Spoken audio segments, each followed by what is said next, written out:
Hello, hello, hello, hello. Hello, welcome to the Mimi Show. I'm trying to pull up some stuff that we can go over. Okay, I want to check and see if Thomas Markle Jr. has a new video out to update on his father to see what's going on with that. It doesn't look like there's anything new going on with Thomas Markle. No, unfortunately not.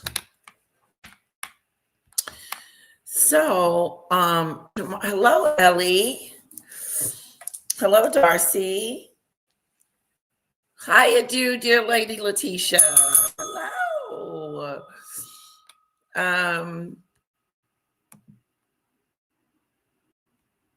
I am pulling up some information that we can go over. We're going to do Proper Wise Guy. And then we're going to do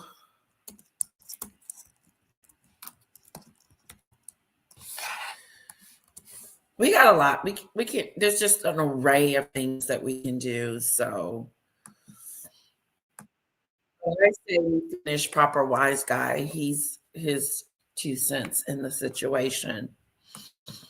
So the reason why I'm so late and we're doing this so late is my daughter is sick.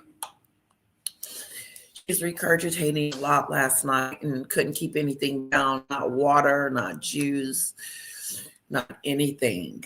And she was hungry and thirsty all night. She's like, Mommy, I'm thirsty. Mommy, I'm hungry.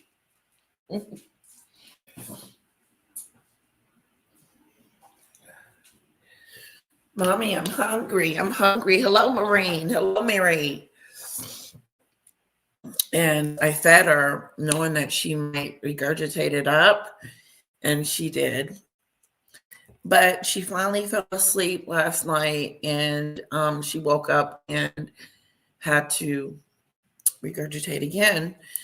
And I said, well, she's not going to school today.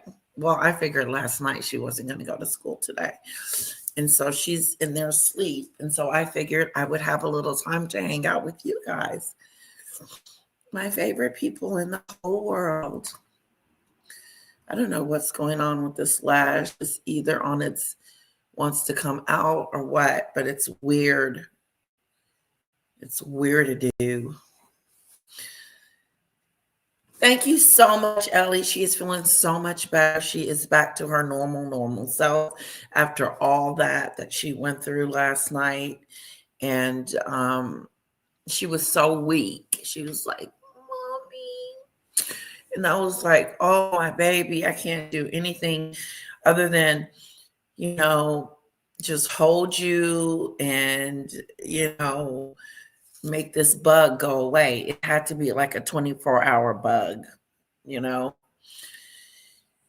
or an 8-hour bug. I think she got it from school or something like that. I didn't know you were joking. Love, Mary. So sorry. Marie, so sorry. Oh, bless her. Get well soon a little bit. Thank you, Mary. Thank you. So, guys, let me know if you found anything new that's going on. I didn't see anything going on.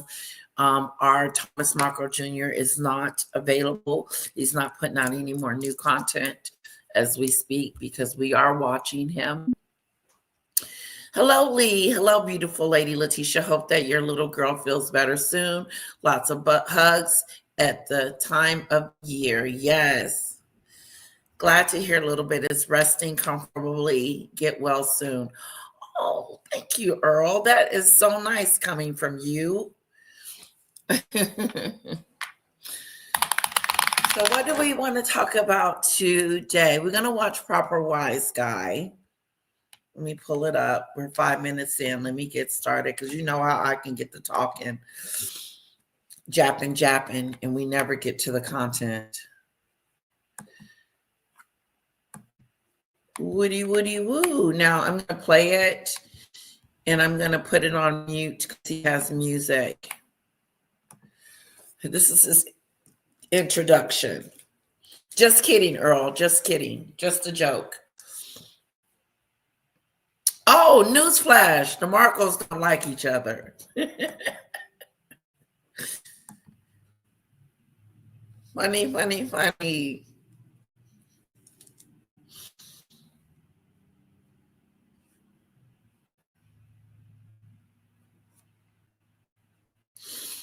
She doesn't have pretty feet.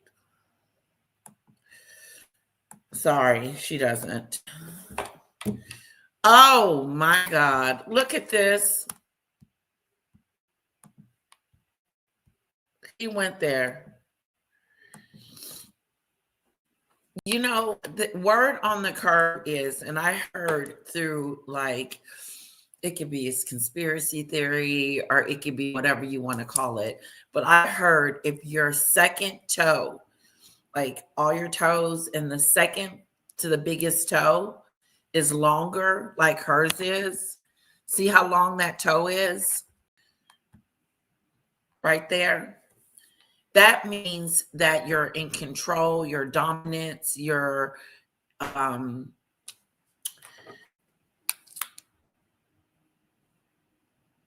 that's what I heard. That it's a sign of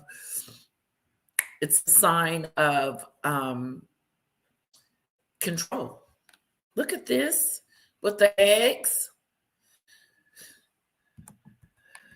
It's with the eggs. Wise guy.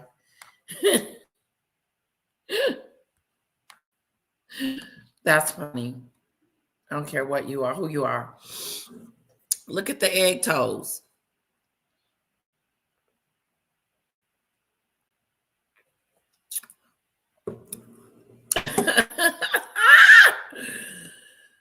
Look at those toes. That's how her toe look. One is bigger than the other one. And I always check my toe, but mine's even. Mine's even with my big toe. Mine's even.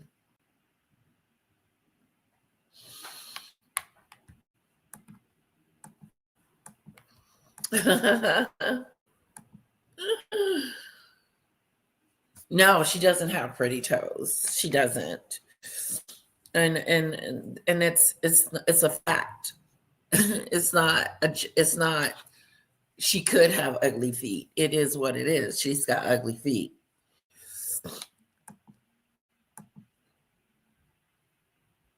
Yeah, he is funny, Earl. In honor of Thomas Sr., you should play Sr.'s first ever on camera interview done with Piers Morgan on Good Morning Britain. It's on YouTube.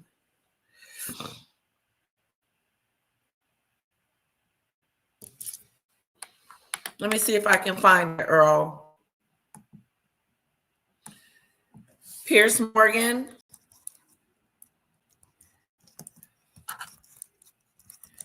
And Thomas Sr. first interview.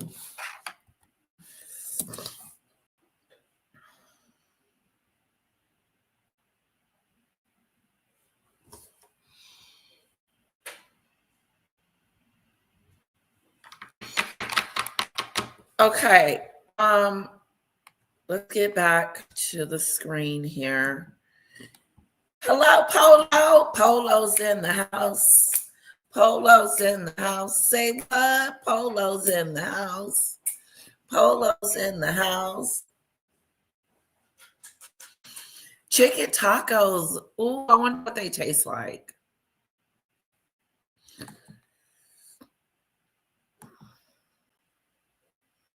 Welcome, Polo. She's deformed because Doria did drugs while she was pregnant with her, says Marine.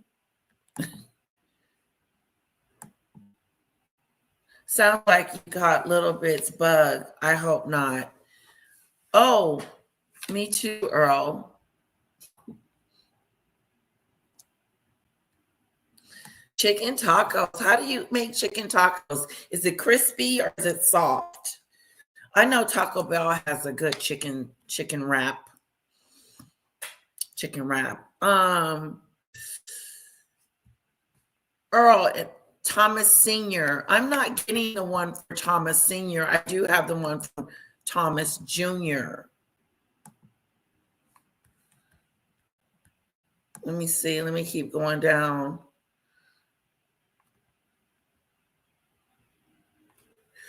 Piers Morgan and Thomas Markle.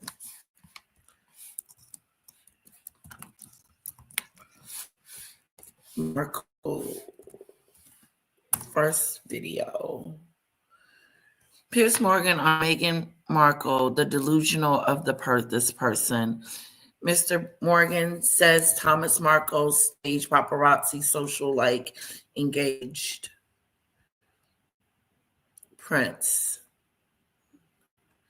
I don't know. I don't see it.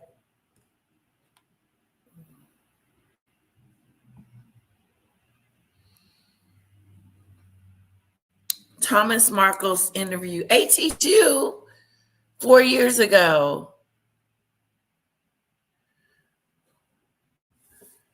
Let's see. Piers Morgan and Thomas Markle's interview. I did not know AT2 was into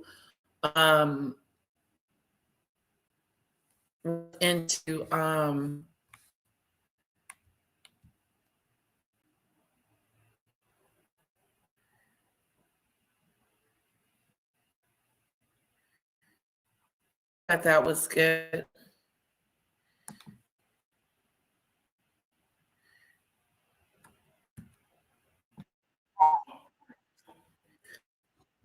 Okay.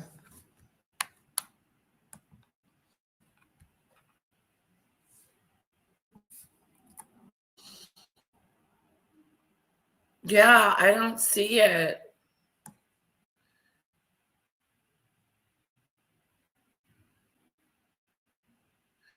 You're going to have to find it, Earl.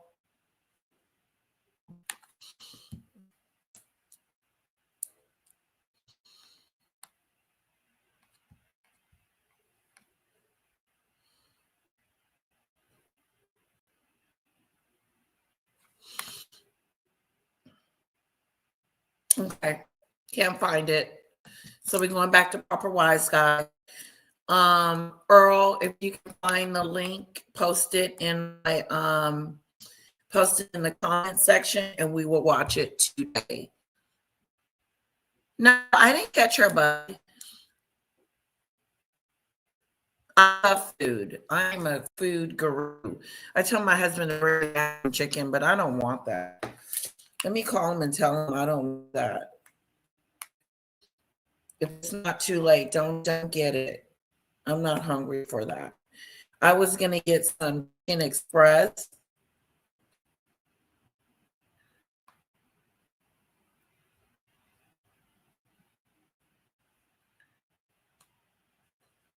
See if I can get honeydew on the phone.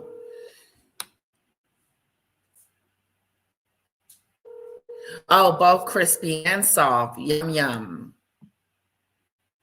It's 7 years old. If anybody can get it, then ratatouille. How does ratatouille taste, Lee? I heard it was vegetables. All right. Hubby didn't answer. You know, when I was pregnant, I told hubby, I said, have the phone on, have the phone by you, just in case I'm out and something happens. Because he doesn't answer his phone. My husband doesn't answer his phone. And then when he gets home, he's like, oh, I didn't see that you called me. I'm like, honey. Yes, he does. And he was talking about Meghan and her father 4 years ago. Polo, can you get the Abadu spices near you? Adubo spices near you. I know we can in California. Love me some AT2. I really do. We do. Good evening. Hello, Daisy Lee, and welcome. Can you show us the video of Meghan Markle hot Toddy Disaster Uncut. Okay, Lee, yes, I can show that. If you guys want me to show you something, that you have a video or whatever, please post the link in the comment section and I will pull it up. Sometimes I can go and look for it, but if it's something like this, then I would suggest that you guys go find the link for me. And I'm going to try to look it up.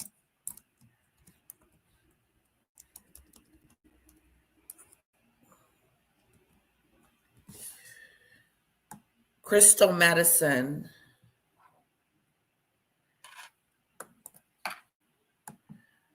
Parody.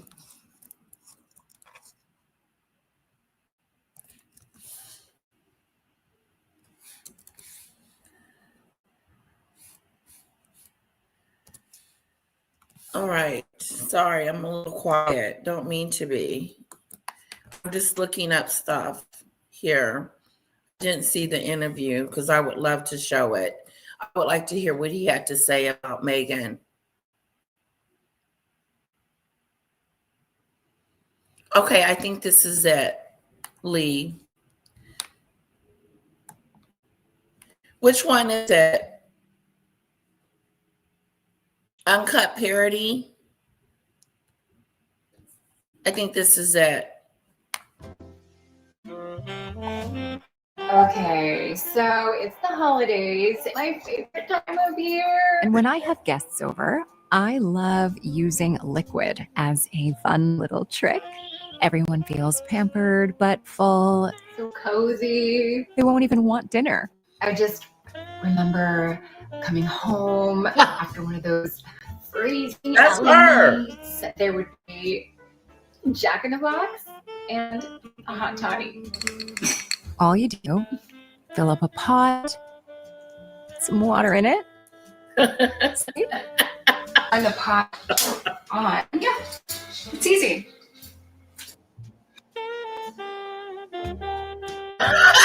To wait for the bubbles to boil. I know it takes a long time, but it's so This should be our meaningful. introduction.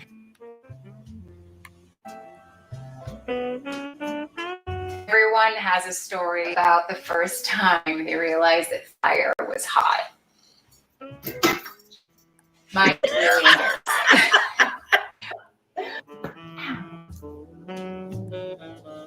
When you see the bubbles, that means it's hot, it's getting ready for you to do something.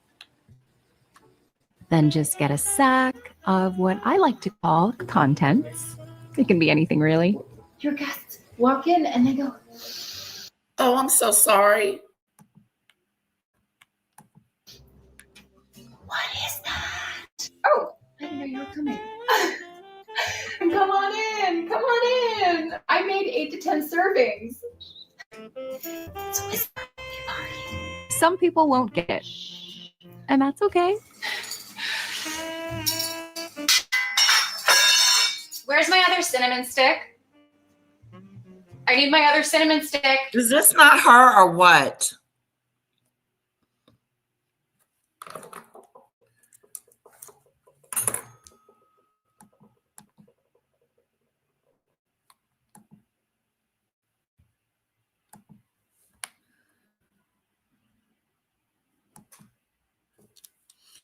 Okay, we're stuck. Let me know if I'm frozen, guys.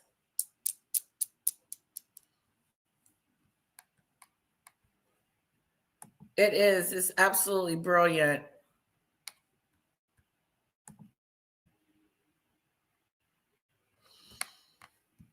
Okay, let me go back and bring it back in.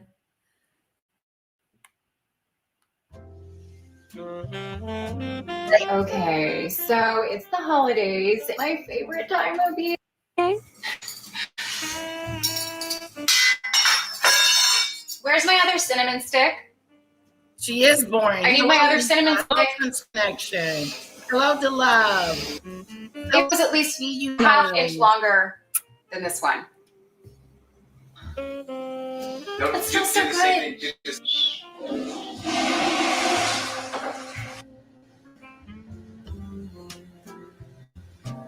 Did someone just flush the toilet? It's supposed to be a whisper-only party. No, you do not talk. You do. Hello, media. This is a whisper-only party. So whisper. Sorry.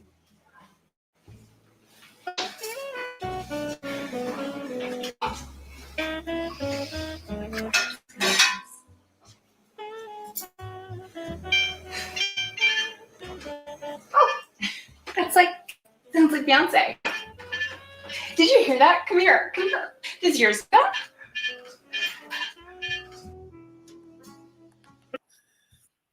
That's because Marie, she doesn't know what the hell she's doing.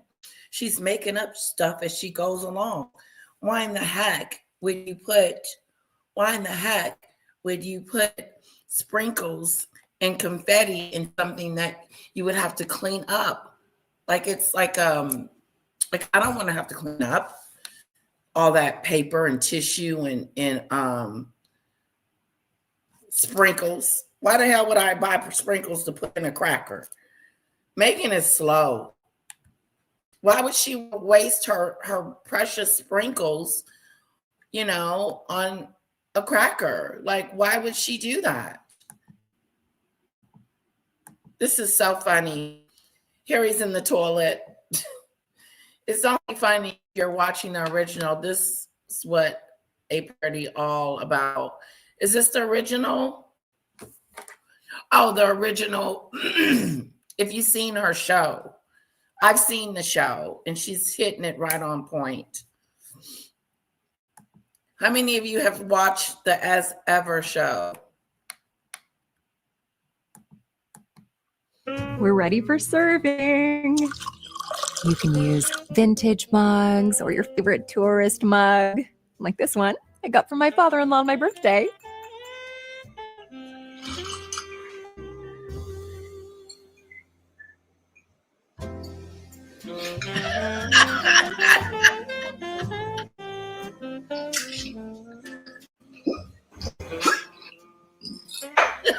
Turns out something wasn't right. I had forgotten the most important thing.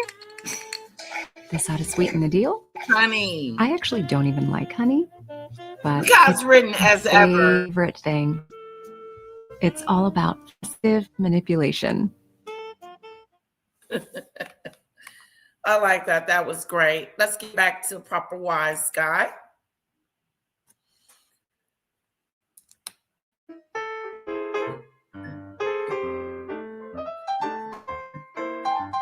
Hey everyone, Meghan Markle's back in the headlines with a long, over-the-top interview with Emily Chang from Bloomberg.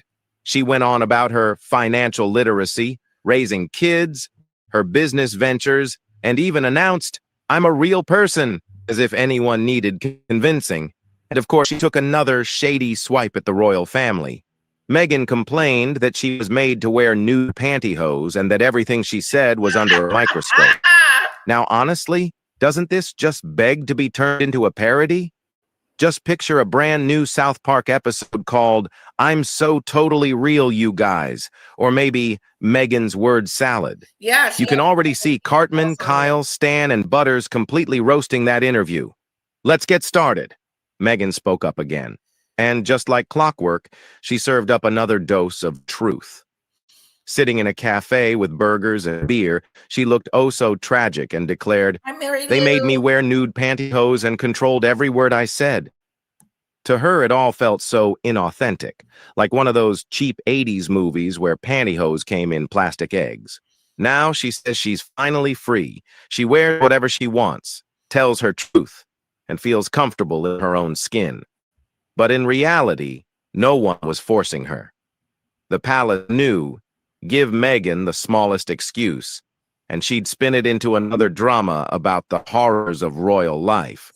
Cartman would just snort, "Oh, pantyhose are her personal nightmare. Quick, call the UN. This is oppression." The truth is, in Britain, nude pantyhose are just part of the dress code for official events. not some form of oppression for women. And no, Meghan wasn't the only victim of this so-called tyranny of neutral tones. Kate Middleton and the others wear them without making a fuss. But Meghan took a small everyday detail, turned it into a big drama, Yes, she and made did. pantyhose a symbol of her fight for freedom. Bravo, Meghan! That's her classic routine. Complaints, exaggerations, and theatrical memories she repeats in interview after interview. Butters would probably ask in his innocent little voice. Maybe Meghan was expecting repeats in interview after interview. Classic routine. Complaints, exaggerations, and theatrical memories she repeats in interview after interview. Butters. In her interview, she complains. She talks about the royal family when she can throw in a dig. And what else did he say? Complaints, exaggerations, and theatrical memories she and theatrical, the theatrics, the made-up stories, and then she puts her own spin on her new storytelling. It's really something. When you listen to her interview, she's going to talk about the TIG. You already know what she's going to talk about because it's scripted. Because everybody doesn't know that she had this soap commercial. There was a soap commercial back in the day where she wrote the soap commercial people and told them that they were being not being fair to the women. Like she saved us from washing dishes. I still got to wash dishes, Meghan. You're in the kitchen. You got to wash dishes. Anyway, she's an exaggerator. She exaggerates the truth. She takes the truth and then she spins it into a lie. So at the end of her storytelling, it's really not truthful. It's a lie. She manipulates the truth and turns it into a lie. I truly believe that. Just like the 2-hour car chase. Just like the fire during the when Archie almost got burnt up in a fire. Catherine made her cry over a bridesmaid dress. It wasn't me, it was her. That's what I'm talking about when I say that she is a person that exaggerates the truth and making the truth into a lie. Let's see what the side chat is talking about. Hit that like button, guys. And oh, pantyhose gate. Mimi, you're a piece of work, says Darcy. Lisa says, because it isn't ladylike to show bare legs. LOL, she needs to get a grip.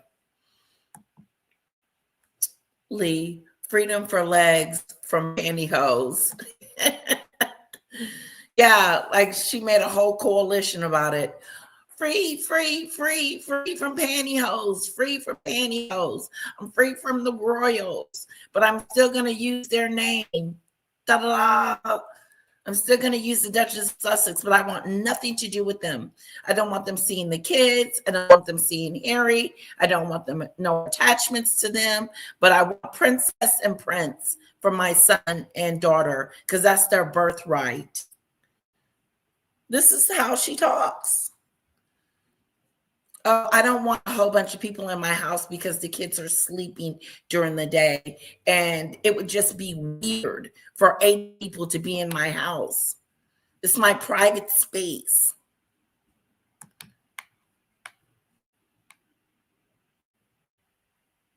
No one knew who the hell she was until she married Harry. We were like, Meghan who? I had to look her up. I bet Harry is the one washing the dishes. Of course he is. Yeah, he's doing everything that she wants him to do. He's doing it. He gave her permission to call his family racist. He gave her permission to trash his family. He gave her permission to mock the queen with that curtsy. gave her permission to do a Netflix show and to go in on her family and her family. Speaking of her family, her father is still in the hospital with the amputated leg, and Thomas Jr. goes and visits him daily, and he gives us updates, except for today. He hasn't given us an update yet. Yeah. Mimi is truly demonic 5. Yes. Smash the like button, please. This is all she does, cocktails. She loves drinking. She wanted to be there, but everyone is too much trouble. Lisa.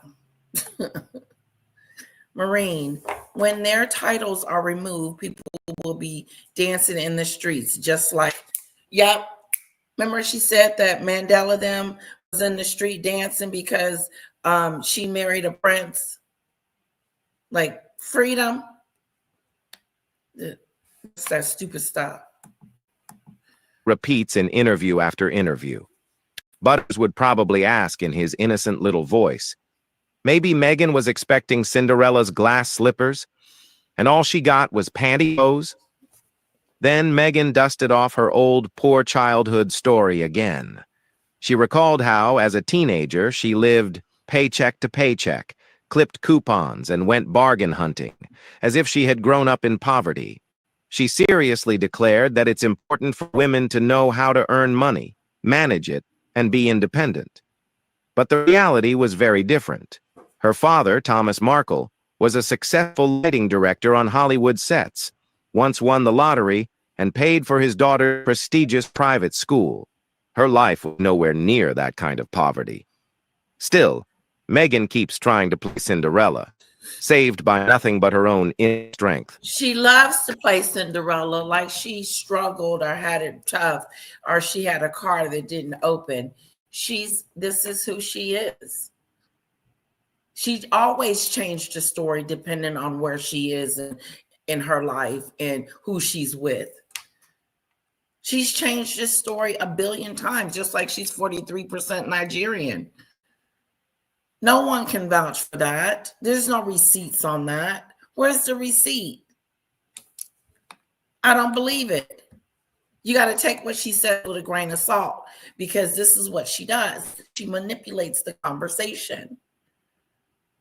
She changes it into a lie, a complete lie. I don't even know how many times I've heard that story to the point where it has changed. Debbie, hello, by the way. Junior is playing a live with a friend, content creator. Really? When?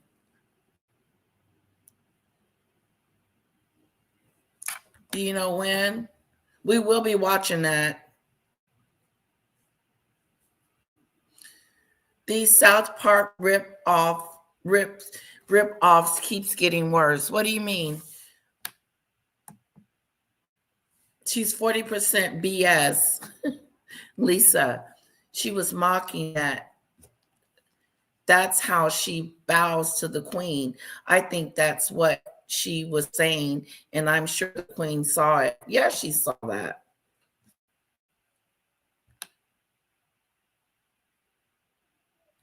Hold on, I think my daughter is up. Hold on a sec. Kyle would probably just smirk and say dryly, that's her favorite fairy tale. Tell it 100 times and the audience will eventually believe it. But Meghan wasn't done yet.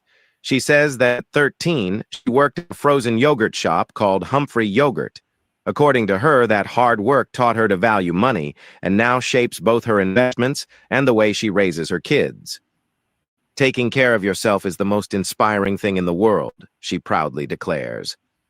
Carton beams with admiration. Meghan's my hero.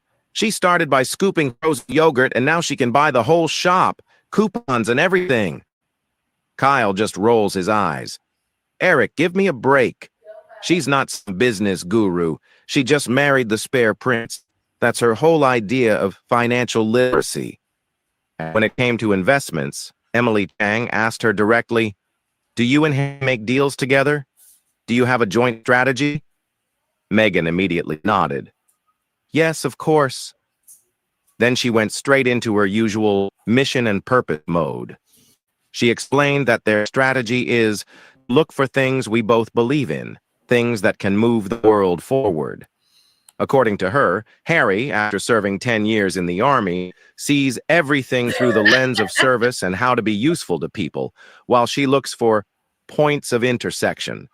Okay. Sounds nice, Debbie. but it's all empty talk.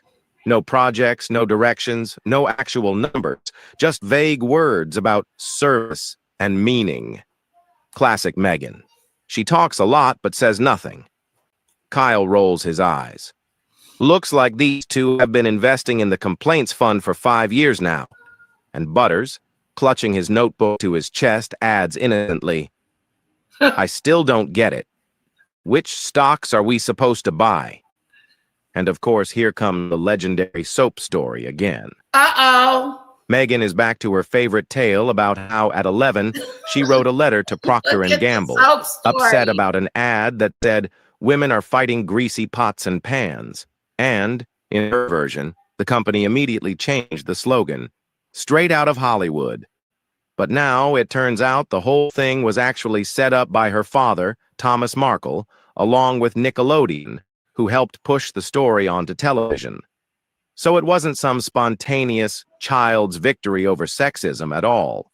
It was a staged campaign, with Meghan simply rolled out as the poster child for protest. Stan would just shrug. Well, at least she remembered her dad this time. And Cartman would explode, yeah, Joan of Arc of the soap market. Then the interview shifted to the kids and their future. The host pointed out that Archie and Lilibet are growing up a world away from Meghan's so-called humble childhood. How do they handle that? Meghan said she and Harry are hands-on parents. They do it all themselves. Being parents is the most important thing for me and my husband, she repeated. And she added that even with all their privileges, their goal is to raise kids who are kind, aware, and thoughtful, children who want to make the world a better place. How? Just start with the basics. Take your plate and put it in the sink without expecting anyone else to do it for you. Cartman snorts. A plate in the sink? Give her the Nobel Prize for parenting. Did you hear that, guys? The guru of Montecito just invented doing the dishes. And Butters quietly adds, my parents never gave interviews when they made me take my plate to the sink. The host asked, do you think your kids will read the articles about you? Meghan nodded. Yes, I think so. But I'll tell them the truth. In a way, they'll get it when the time comes. Cartman nearly fell off his chair. The truth? In little bite-sized pieces. One version today, something else tomorrow. Genius. Kyle frowned. That's just an excuse. Like, we'll talk about what's easy and ignore the rest. Then the host tried to lighten things up with an easier question. What's your go-to meal for the kids when you don't have time? Meghan smiled. Frozen nuggets and frozen tater tots. Just pop them in the oven and they're ready. And Lilibet loves mac and cheese. Stan sighed. Well, at least that sounds true. But Cartman wouldn't let it go. Seriously? Even I eat better than her imaginary kids. Now, the best part? The as-ever business and her famous jams.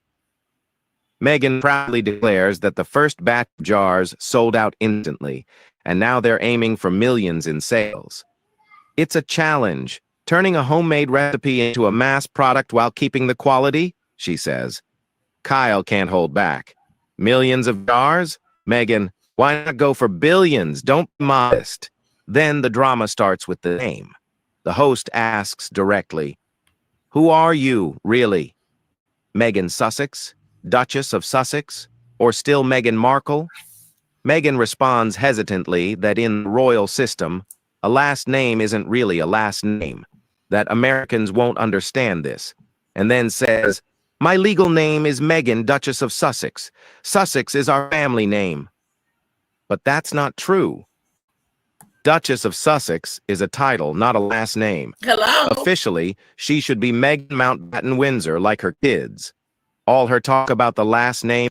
Yeah, how she gonna make herself the Duchess of Sussex and have the last name Sussex? It's not that kind of a name that you would use it as a last name. And she said, "You know, I'm Sussex now." So what do you want us to call you? Sussex? What do you want people to call you? It's a mess. Is branding, turning the title into a label for her projects. Butters blinks in surprise. I thought you needed a last name for your passport, not jam labels. Towards the end of the interview, the host asks, "What truth about you should people know?" Meghan pauses, like she's about to drop some life-changing secret. "No one's ever asked me that," she says, acting all surprised. Then she adds, "I want people to know I'm a real person." Why don't she pick up the phone, Earl, and call her dad like decent people would do? Instead of making this more than what it is, she's making this a circus. Talking about she wants a handwritten note to her dad, sending him emails to an email address that doesn't exist anymore, and then lying and telling us that the phone number doesn't exist, that she doesn't have his phone number. Please. Then you want us to believe that you have friends back in the day from when you were in middle school and high school. This is a great here South Park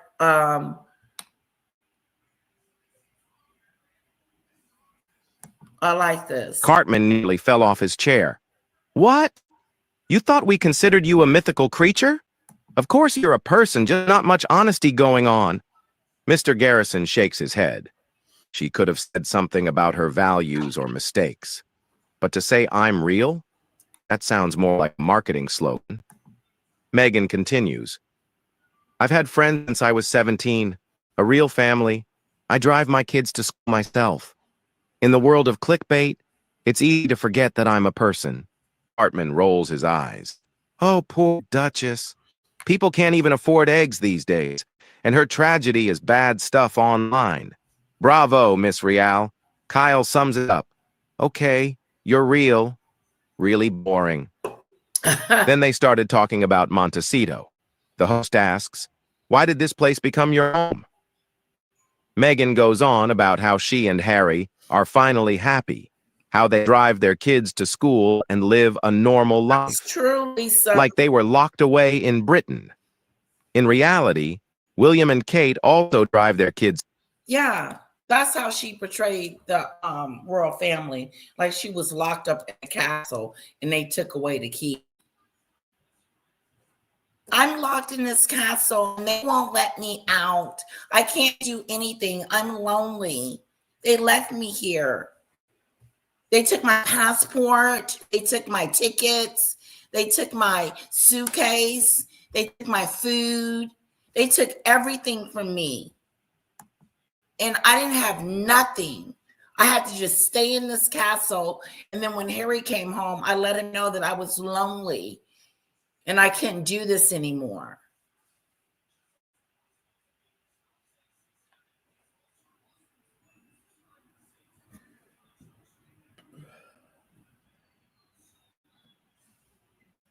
No, he said he has his phone, Earl, and Meghan can call anytime she gets ready to. She can call and hang up and pretend that she called and said, "Oops, I didn't get anyone when I called. No one answered the phone."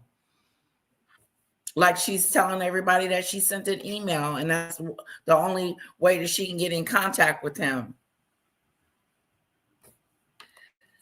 It speaks about her character. Sorry. Meghan's character and popularity and who she is as a person is being questioned again. Poor little rich girl.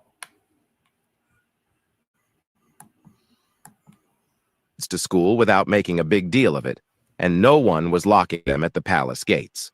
Meghan takes the most ordinary things and acts like she's just discovered them. Cartman goes, "Wow, kids go to school in Montecito? I thought they were immediately cast in Hollywood." Kyle dryly adds, "Eric, it's the same in London. Imagine that." Then they move on to her series with Love Meghan. Emily Chang gently reminds her that, Wait a minute. Earl, say yes or no. You said you think that Meghan was mocking herself? Or that's what you're trying to say? Meghan was not mocking herself. She mocked the queen. She mocked the traditions. She mocked her, and it was despicable, and it made Meghan look real bad. It didn't make Meghan look good playing around with that curtsy like that. No, no, no, no, no, no, no, no, no. She didn't win any brownie points for doing that, Earl. Do you know that Harry has a trial coming up next month against the Daily Mail? Yes, and it's so many trials. He's so many of them. I've lost track. That's not true, Earl. That's not true. She wasn't mocking herself. She was not mocking herself. She was mocking the queen, because if she wasn't mocking the queen, listen, then she wouldn't have said that it's medieval. She said that this curtsy and everything else that they do over there is medieval times. She was taking a dig on them and trying to explain to us that the culture is old and it's medieval. That's exactly what she said, Debbie. Medieval times restaurant and show is her perception of life as a royal family, Earl. Okay? Stop trying to change the narrative of what we all saw and what you saw. You're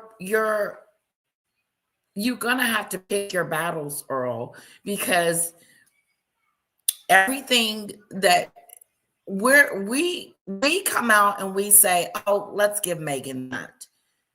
Every now and then she might get a little bit of something that comes back. Oh, her hair was cute. I like that dress, or whatever. But for you to say that she did not mock the queen is a lie. It's a straight up lie. And like Debbie said, she called it medieval times restaurant with show and tournament.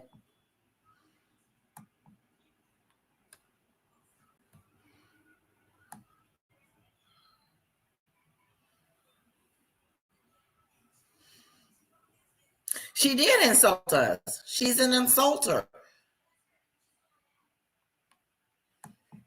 Hello, KTS.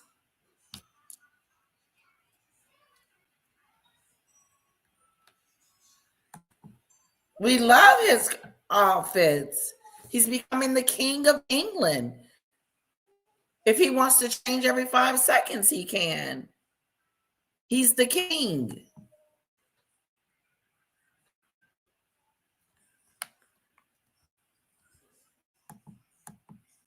yes, the show made it into the top 10 on Netflix, but the reviews were mixed. Meghan starts defending herself. "I knew who I was making for. My audience is thrilled. Our partners are happy. So, there's going to be a second season. As for the critics, maybe they're secretly making spaghetti with my recipes." What she really means is, don't like my show, you're still a fan. Convenient, right? The reality, though, is that there's no second season. Netflix just cut the first season into 2 parts to make it look less like a flop. But Meghan presents it as a personal triumph. Now to the As of her brand. The host asks, No, every celebrity has a brand. lie. Your interpretation is not an opinion. An opinion is something that that you think happened. You didn't think that that's what happened. If you thought that that's what happened, It's still not true. It's still not true. So if it's not true, then what is it? It's a lie. It is a lie. It's not true. That's not true. Your opinion is not true. Facts. There's facts and then there's opinion. Your opinion over the facts overrule the opinion. Did I get that out?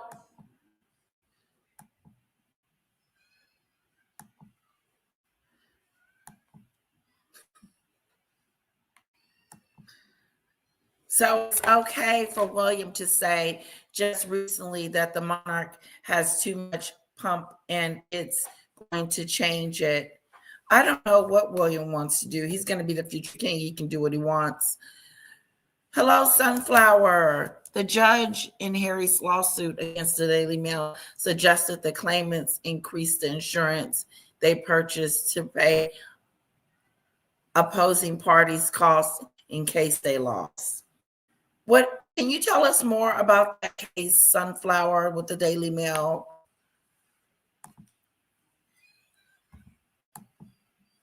What makes yours special? Meghan said without missing a beat. Authenticity and price. I write all the copy myself, and I put my heart into it. There's room for everyone in the world.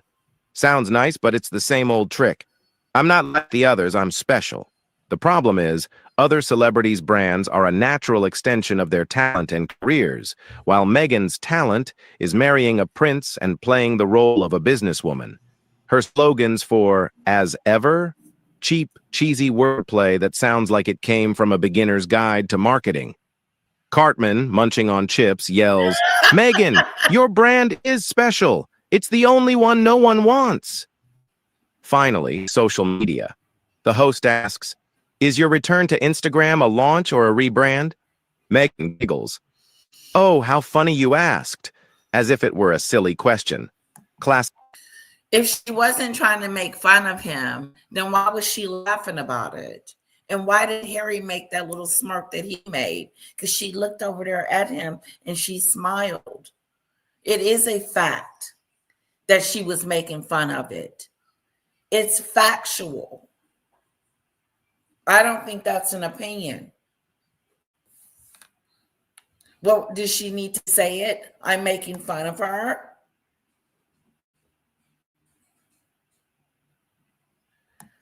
What's not looking good? Oh, thank you, thank you, thank you. Oh, if you send me an email, I'll just read it. Harry needs a hard kick in his robe. Woo! He's the only royal. Classic move. Deflect the question to avoid answering it. Then she says, "It's not a rebrand. I'm just showing the real me. On Instagram, I share the real deal. Fun, joy, living life." Sounds sweet, but it's the same broken record. Oh, I'm sorry. I'm authentic. Sunflower. Lots of words, zero substance. Kyle sighs. "Meghan, we get it. You're one of a kind." And we hear something else already? Now here's the real truth. Meghan talked for hours, Oh, but there's really nothing new in what she's saying. No fresh ideas, no real details, no honesty.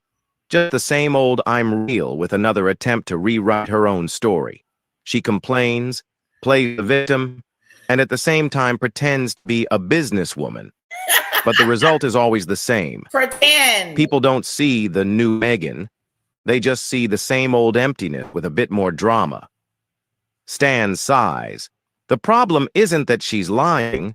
The problem is that she has nothing to offer anymore. And that's all for today. What do you think? Drop your thoughts in the comments. I'm really curious. She does lie, but like he said, what did he say? Nothing to offer anymore. She has nothing to and that's offer. all for. She never had anything. Well, she did. She doesn't have anything to offer anymore. She doesn't. That's why she doesn't have these these deals anymore. Netflix is gone, Spotify's gone, Lemonado's gone, everybody's gone. She's on her own now. And the only thing she's got now to make money is Instagram and posting. And Harry going on speaking engagements.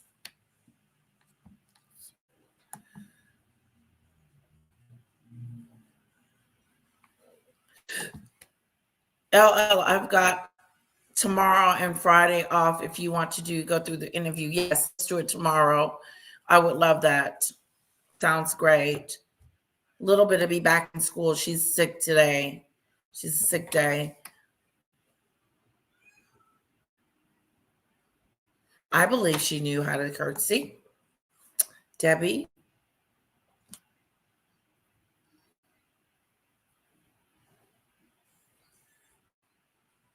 Yep, that's it right there.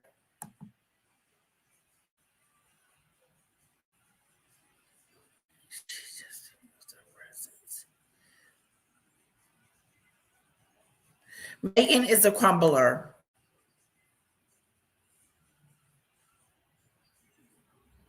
She has zero talent and she's boring, Maureen said. She is boring. When she starts talking, it's cringeadoo. Nothing that comes out of her mouth to me is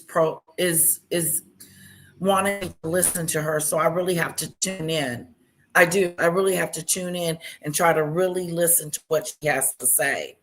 Because it's just sometimes it's just so much off the wall stuff that I'm just like, what the hell are you talking about, Meghan? And I look like only she knows.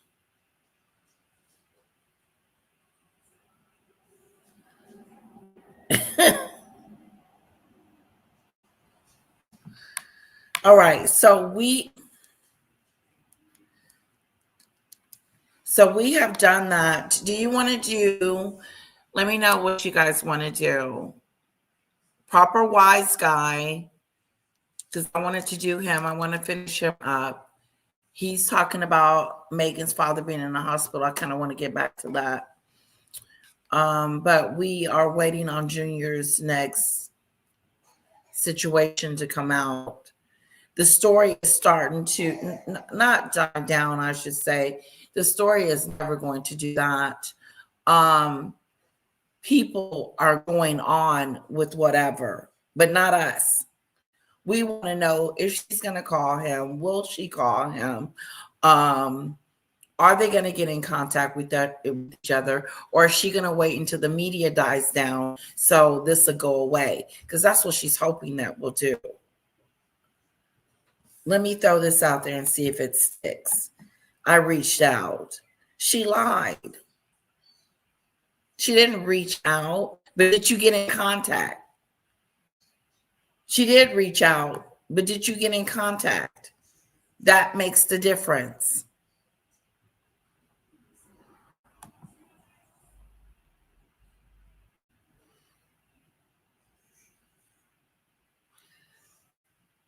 Wow. It's turned colors. Proper wise guy it is. Earl, yes, this is the Mimi show. Mary Lou, your stomach didn't drop until the press told you to be enraged about it. Oh, we saw it for ourselves. That's not true.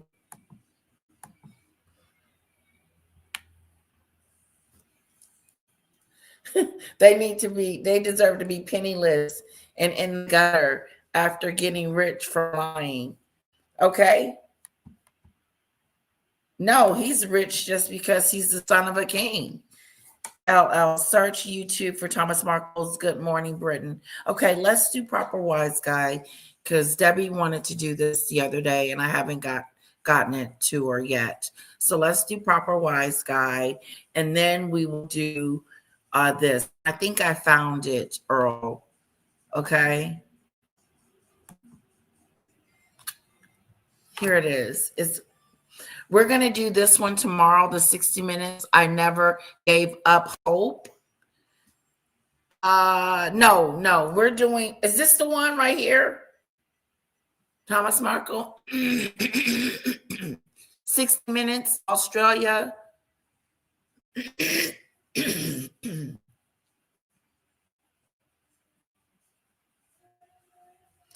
He's got a tell-all interview that he did 4 years ago.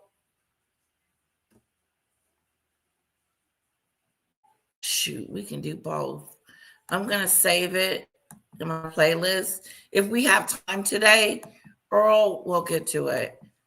But we will be going over Thomas Markle's interview tomorrow. Okay? Him and the family.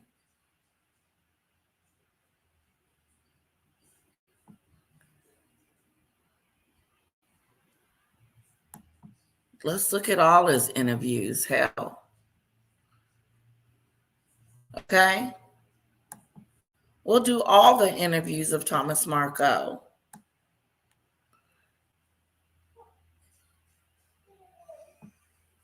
This is a lie.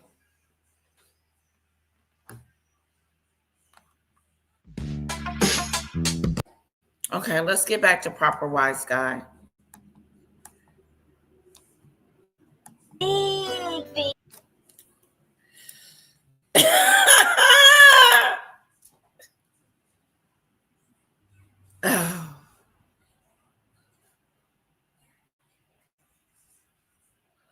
Why did she do her feet like that?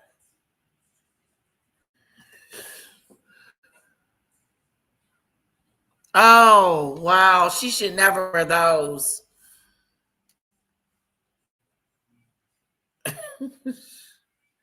I'm just saying.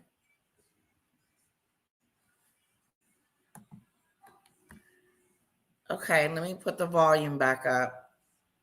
Looking good looking. Oh. Listen, folks, big show, a lot to do, a lot to get into here, a lot to cover. First of all, before I get started. Oh my God. This guy. First of all, before I get started, thank you for tuning in. Thank you for being part of the show. Who loves you, baby? Also, everything I say is alleged. One could argue my opinion. Oh my God. Oh my God. I love this. So good. So good. First of all, folks, a couple things I want to talk about here. First of all, keep in mind, H left the institution because, oh, please, I had to protect the whole family. Oh, please, voted. Oh, hello.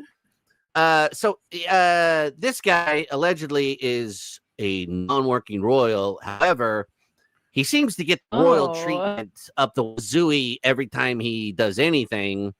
It's a little suspicious. It's a little over the top, if you will. Now, a couple things. Let me do a little shiesty segue. Cut to the shiest. It's over, Johnny. The latest news. It's over. About that is now. Oh my God, I sent an email to 29 accounts that he has, and I got nothing. So now, Dingbat is going to write a letter. She's going to pen a letter, hopefully in that fantastic calligraphy that she does. What are we doing with this whole thing? What are you doing? You blew Lady, it. let it go. Let it just drop it. Just stop. Just let it go. Just stop. That's all I'm saying. Just stop. Either pay all the shit and just put them on the payroll or whatever you're gonna have to do or whatever's going on. Or stop. I'm gonna miss. She reached out. By email. Her father is in ICU and she's emailing him talking about hello or to whom it may concern. How in the world do you email your father when he's in the hospital and they're taking his leg? Come on, make that make sense. She's really trying to reach out. She's really trying to connect. Let's see how hard she connects. And I'm with you. The disrespect was far at the beginning. Like she was trying to get in the car when didn't let the queen go first. It was so rude. And then you think, oh What a disaster. She's a disaster.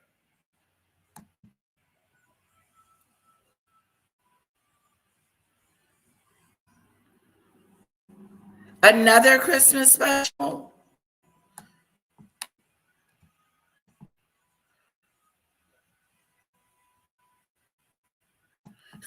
Squat or twerk. Do the GB News one. What GB News one? Email and send a pigeon carrier. Maybe I should engrave something in a stone and have it sent. Maybe I should have like a singing trio show up and be like, hey, ha, your daughter wants to say something to you. You know what I mean? I don't know. Maybe she could get like a quartet go and sing her. He said maybe she can get a telegram, somebody to just telegram something for her. She could get a message to her father if she wanted to. You could just say it. Can you let my father know that I'm thinking about him? I know I can't contact him, but just let him know that I'm thinking about him. No, she's trying to avoid him.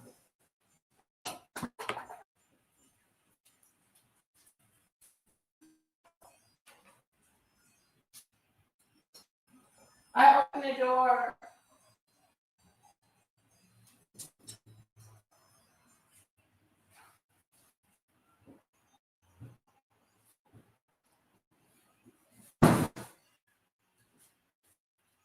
Okay, guys. So I'm working on Kara's Christmas, right? Really quick. I want you to see my face. I'm working on Kara's Christmas. And I put everything in the basket that I thought she wanted, and it came up to $2,000.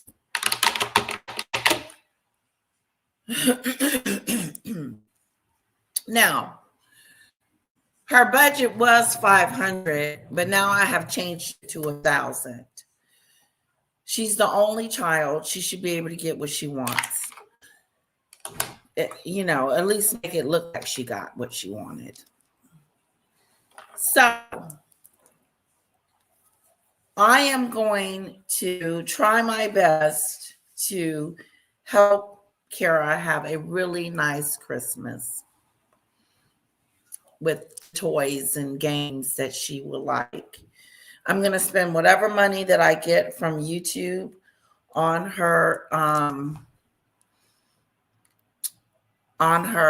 Christmas. And I think right now, if I was say that was in there and we get paid on the 21st of every month, that I would have like maybe 100 and something in there, which is not a lot. But just to let you guys know, $2,000. The toys have gone up. Like I was going to get her this airplane. It was $75. I put it back. I said, we're not getting an airplane because it's not worth it.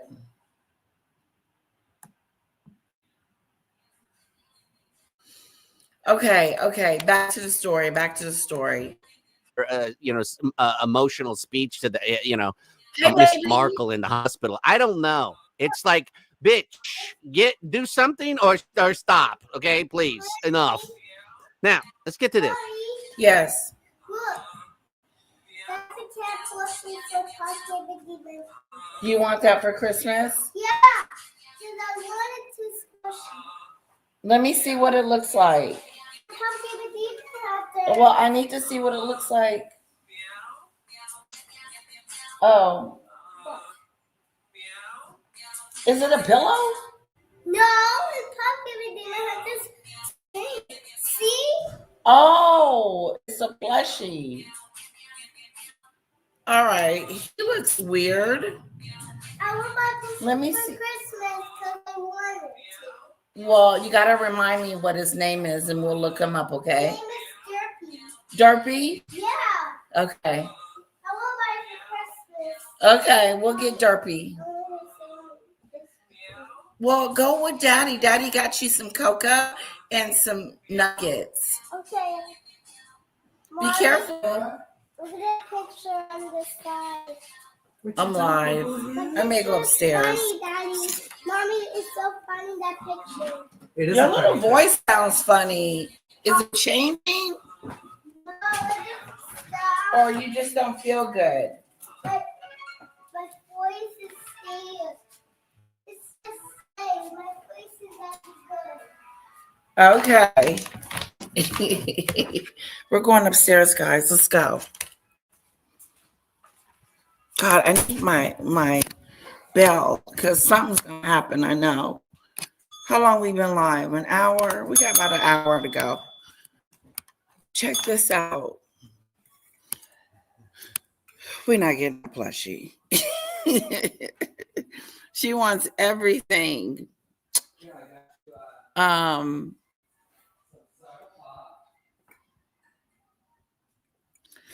Just give me a moment. We're walking up the stairs.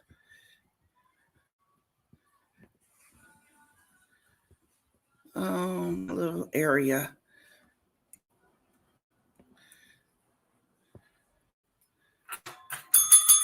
Wake up.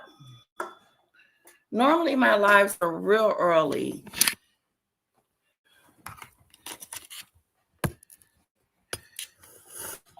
All right, here we go. I need to turn on the lights so we can see each other. All right, let me turn on the light.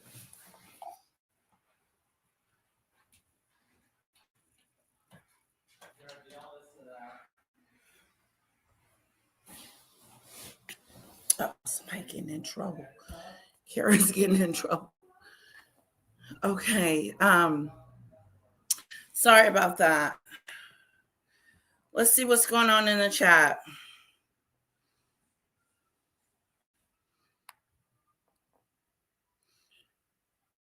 Okay, yeah, it's from 7 years ago. Good morning, Britain. It wasn't okay. All right, let's keep going so we can get to it. So, Sizzle Balls here. Okay, dead giveaway that he's my opinion, alleged. One could argue a soft power, still working individual. One could argue he seems to the royal treatment, and he seems to show up everywhere where one would deploy thank you. soft power. Okay, also the Ravac security thing that is going on here. Markle Damas, that's me. I'm going to make a prediction here, folks. Okay, I'm going to make a prediction right here, right now. All right, he's going to get something. Hello, Terry. It's going to work out in his favor some way, some capacity. I don't know what, but there are going to be some concessions given to him. Period. They would not be doing this if there was no reason to do so. Okay, don't forget when he went and saw his paw, and he came back, or I can't even remember. He either went to see his paw, and then as soon as he got back, he did that BBC interview, or vice versa. Lisa, thank you. I can't remember. Was that the first time he went out and flew out there and saw him for like half a minute or something? Or was that the second time? I don't remember, allegedly, whichever.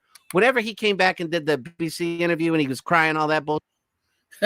Why is he touching that man's boob?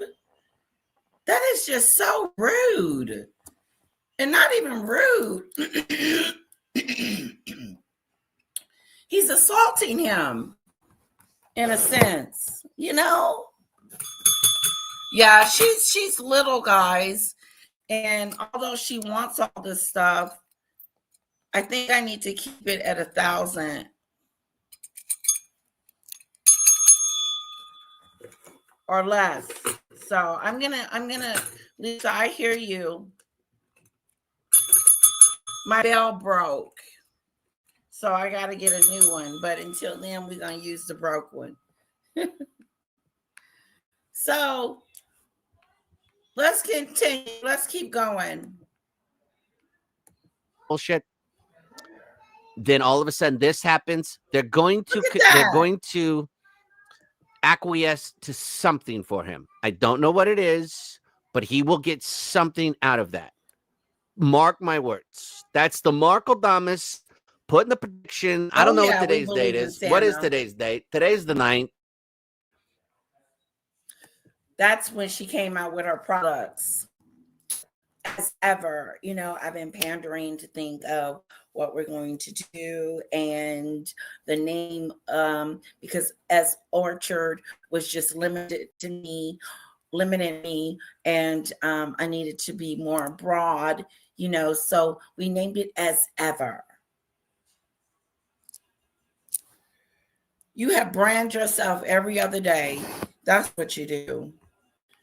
Yes, she believes in Santa as much as we can. We're going to believe in Santa for a long time. Yep, Saint Nick.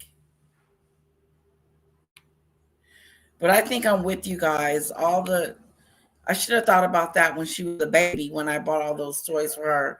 I was like, what the hell? Thank you. She is a doll. Oh, it does? Lisa said it goes by fast. What went by fast is when she was a baby. I was like, oh my God, it felt like I blinked and she's 5 now. You know, I didn't get enough of the baby years. Okay. Now she has an opinion.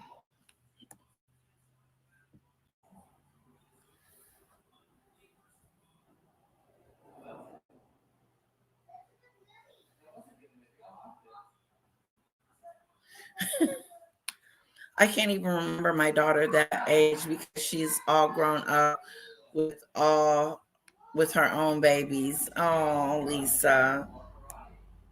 Demon Dictator, in regards to Paula, I would suggest none. What? Paula was here the other day. Debbie, with the animosity between Sam and Junior simmering, I lean towards Sam having contacted the consulate. So Debbie believes that it was Samantha that called the consulate to see what was going on with her father, to make sure he was okay. Wow. Would you be pissed off at her if you were in the hospital taking care of your father and then all of a sudden your sister's calling the embassy on you and you can just, it must be very contentious that they're not getting along, Sam and Amanda. Samantha and Thomas Jr. are not getting along to the point where he is calling she's calling the embassy to do a welfare check on her father that's in the hospital in ICU. That doesn't make sense. Does it?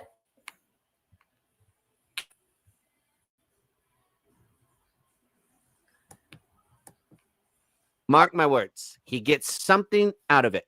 Okay? Period. Now, let's get into this. So he shows up. Mr. I'm not a working royal.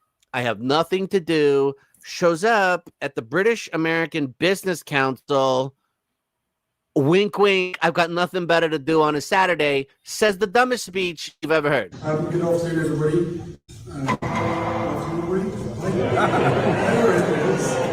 That's Christmas party I've been to for a while. Okay, I'm going to clarify a couple things. It's the first Christmas party he's been to in a while. I don't know if he knows this. He just did this last week, and that's the beginning of the month in December. Usually there's not Christmas parties until December. Maybe he doesn't know that Christmas only comes around once a year. I just guessing. It's wonderful to be here, and a real pleasure to join the British Business Council for your 65th annual Christmas lunch. That was a mouthful. When you get to How long about it? 40 years. 40. Los Angeles is not known for its Christmas dinners. Or it's Christmas Prince. Okay. I'm going to stop right here, folks. Okay. Just right here. Los Angeles, as he says. Oh, please. Los Angeles. It's Los Angeles. Los Angeles is not known for its Christmas dinners. Dumpsky. No place. Every place that has Christmas dinners is known. It has Christmas dinners. There is no place. What place is known for its Christmas dinners? Anybody? Is there a state, a country, a city, a town that's known for its Christmas dinners? No. And everybody that makes Christmas dinners can make a Christmas dinner. Sure. This place is known for having a great buffet as Christmas or whatever the hell. Who knows? What is he talking about? And then he says, or Christmas trees. Dumpsky, I know the internet that you're trying to censor everybody else on and everything. I thought about doing that. But I'm afraid she might know. You know, I could do some books. I could put some books in there. But she would know, Ziggy Lee. She would know. She know what she's got, even though she's got a lot.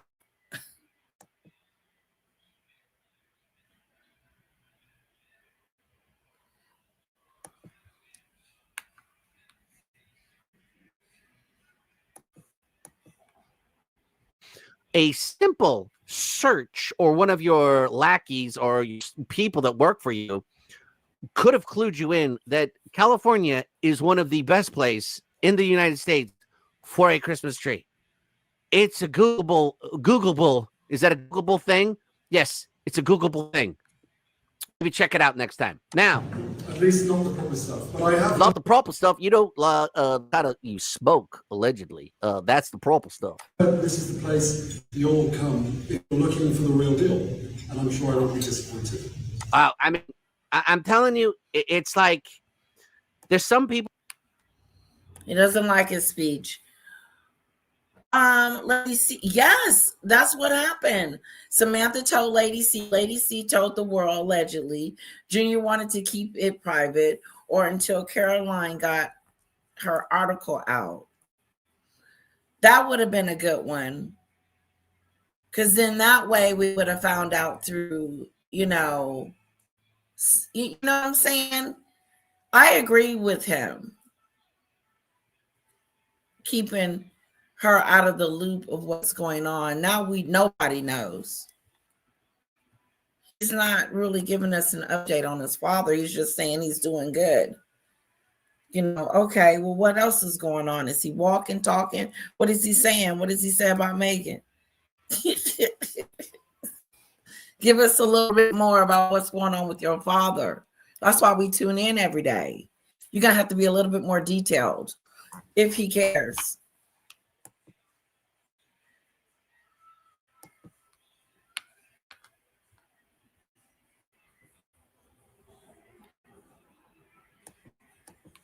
People that can deliver a speech and you're bored out of your gourd, and then people like this, and you're just mesmerized, right? You're just like on the edge of your seat. You're like, what is he gonna say next? About his speech. This is so profound. But this guy kisses the most ass. Okay. By the way, not a working royal. Keep this in mind. He's at the British American Business Council. He's not a royal, but huge applause. Watch this. British Council meeting.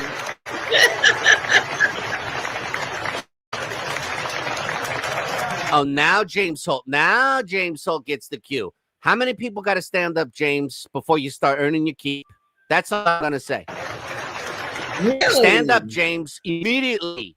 You got to be trained, James. He's probably thinking about a hair appointment, something he's got later in the day, and it just, momentary lapse in judgment. Look at this. This was the worst speech you've ever heard in your life. Okay, this is like a moron drowning out. You know what I mean? Like, and we're gonna 40. Oh, please voted 40 years. It's great to be here, part of the British American British American Business Council. Okay, this is a non-working royal getting this standing ovation. Whole room. They all sit down immediately. Oh, please. Oh, that's wrong. Silence, I said. Silence, all of you. I would like to eat my salad Okay, now, we're moving please. on from this one. So, folks, Debbie, was there another one?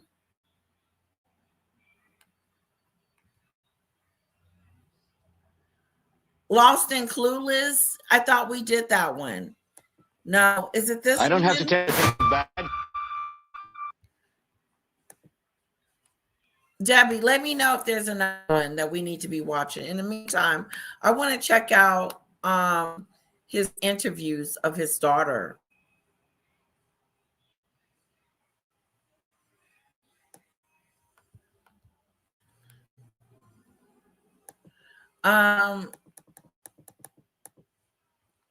Something else was on my mind too.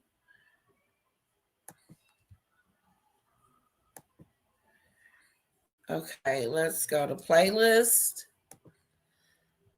And if Earl is still here, whether he is or not, I want to do it.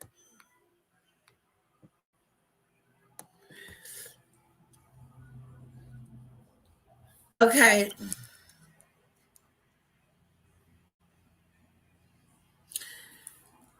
I don't see it. Let's see. You said, I looked up Thomas Markle's interviews, and Thomas Markle, Good Morning Britain interview. You can't get it no better than that. This was 4 years ago. Thomas Markle admits he lied to Meghan Markle's claims she ghosted her father, her family. Yes, she did.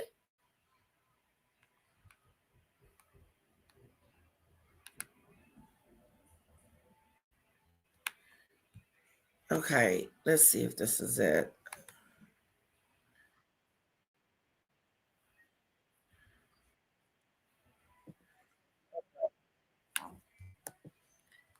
Here is the video, Earl.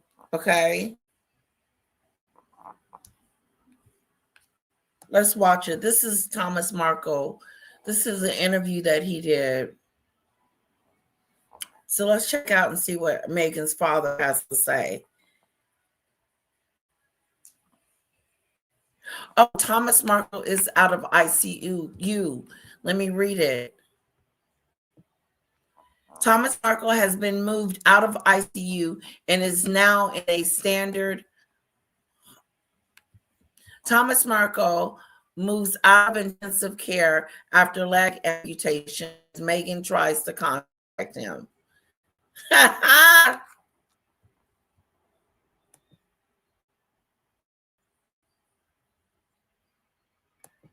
There's a lot going on.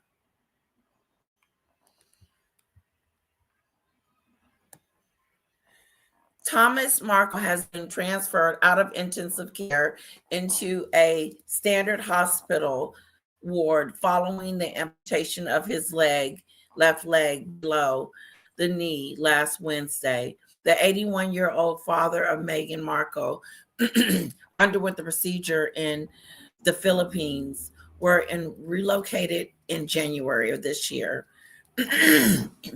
His surgeon, Dr. Neil, speaking with Mr. Markle's consents, confirmed the operation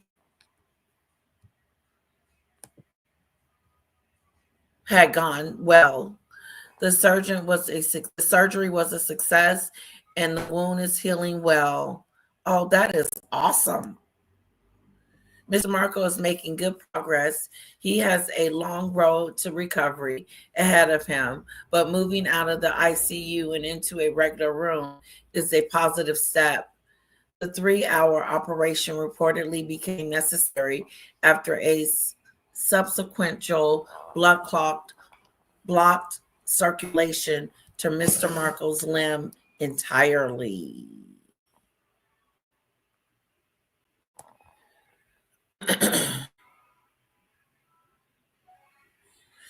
They had no other option but to amputate it.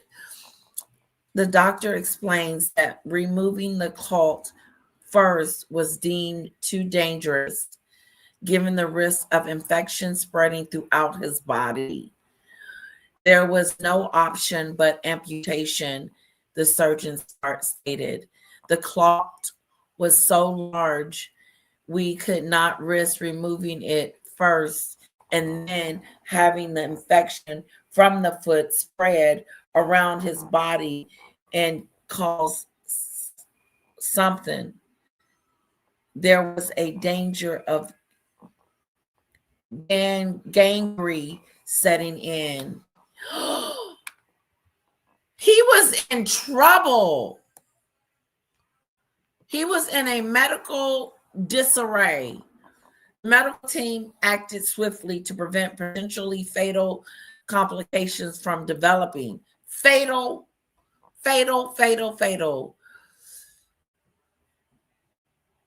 He praised his patient's resilience throughout the ordeal. Well, he shouldn't have been. He should have been in there way before. He is a strong and brave man, the surgeon remarked, noting his satisfaction with how Mr. Markle came through the procedure and his positive outlook since. Mr. Markle has already begun gently physical therapy sessions and intends to be fitted for a prosthetic limb once his wound has fully healed. Oh, wow. He's going to have a prosthetic leg. He says, this is Thomas Markle. I am determined to walk again, he said. I sometimes get a weird feeling that my leg is still there. Doctors have explained that this is phantom limb sensation. It's common among amputees. Wow.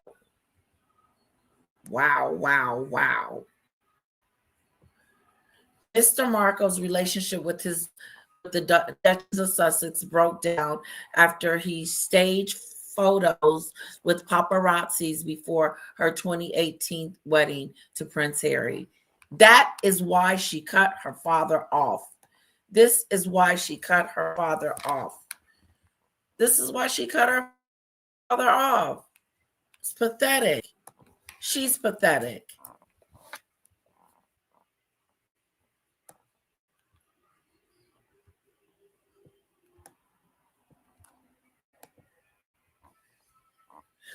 Maureen says, we have not heard anything from Thomas Jr. today. No. Yes, he's probably with him moving rooms and getting him situated. Yes, Thomas Sr. is doing much better. Yep. Caroline Graham putting her article kind of blows the we wanted to keep it private. Yep. And not tell anyone narrative out of the water, though. Yes, it did. KTS, the longer a patient is in ICU, the longer they are put at risk of acquiring a hospital-based infection disease that leads to death. Wow. I didn't know that.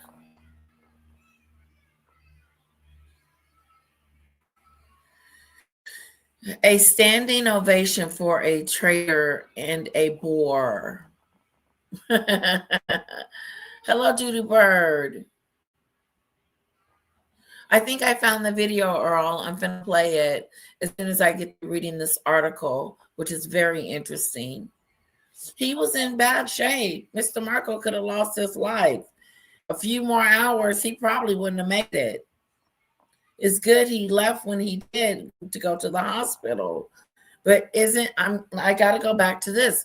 Isn't it a shame that his daughter hasn't gotten in contact with him yet? Now he's out of ICU, she's going to be more prone not to reach out to him because he's okay now. So what's the point? What's the point of Meghan Markle reaching out now that he's not in the hospital, in critical condition? But as long as he was in critical condition, it was her job to connect with her father before something fatal happened.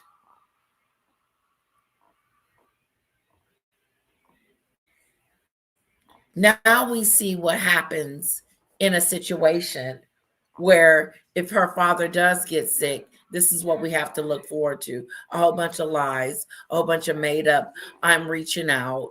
I emailed him. I don't have his phone number. All these lies that she make up are excuses as to why she can't reach out.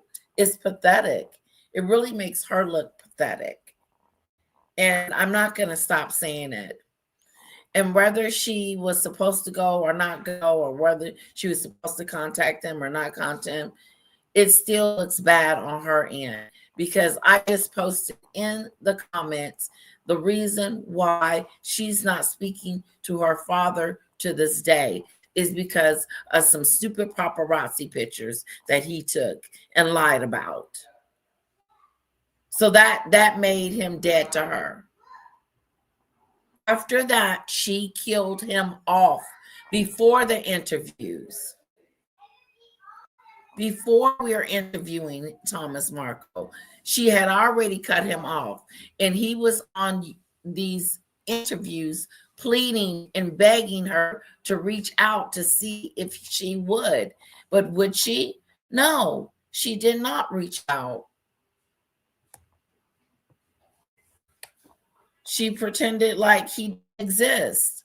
She put it in her head that tomorrow, we're going to do it tomorrow, Demon Dictator, the family interview.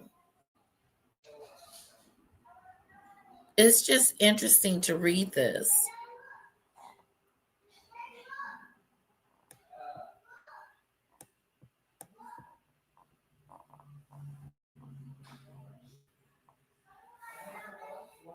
If he was a private patient, he still would be in isolation, fear of infection.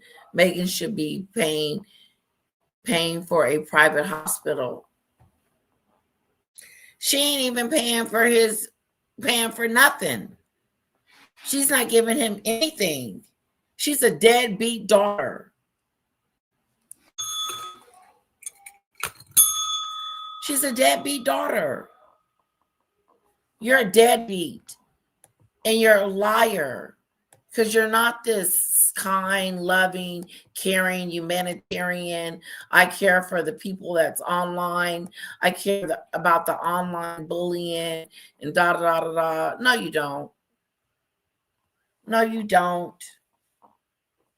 Because if you did, you would have called your father or tried your best to get in contact with him by all means necessary. But now that he is in a room doing well and recovering, you have nothing to say. Watch how this gets moved on in the media.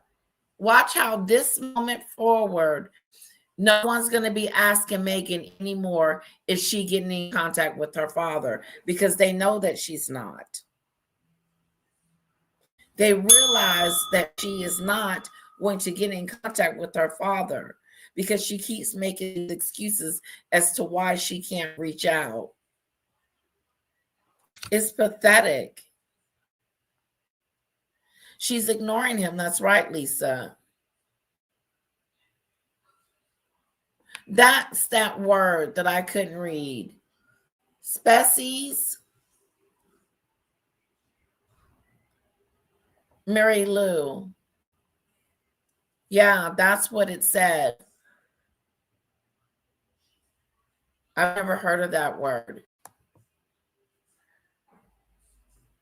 Gangrene leads to species.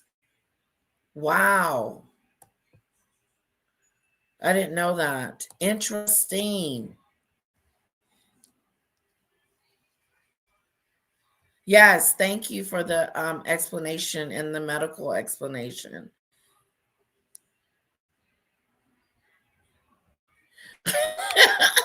Yes, they are, Ziggy Lee chick with the crown. You know you're going to get your baby a baby doll or something. Stop that. She said her kids ain't getting nothing. What do you mean?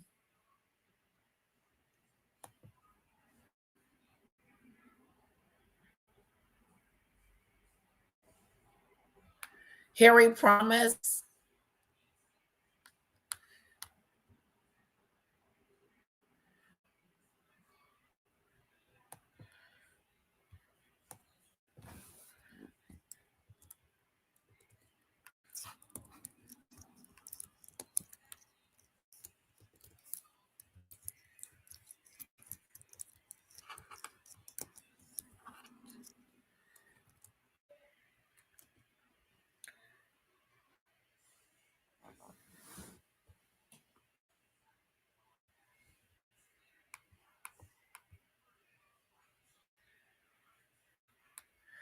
Woo! Here it is right here.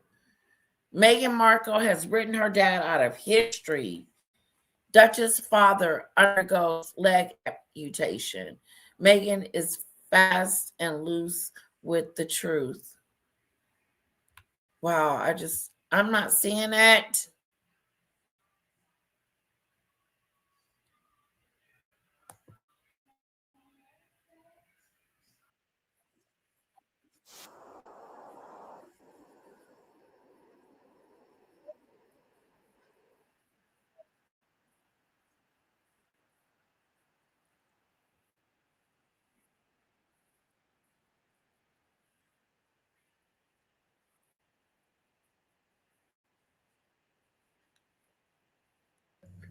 Good morning, Mark.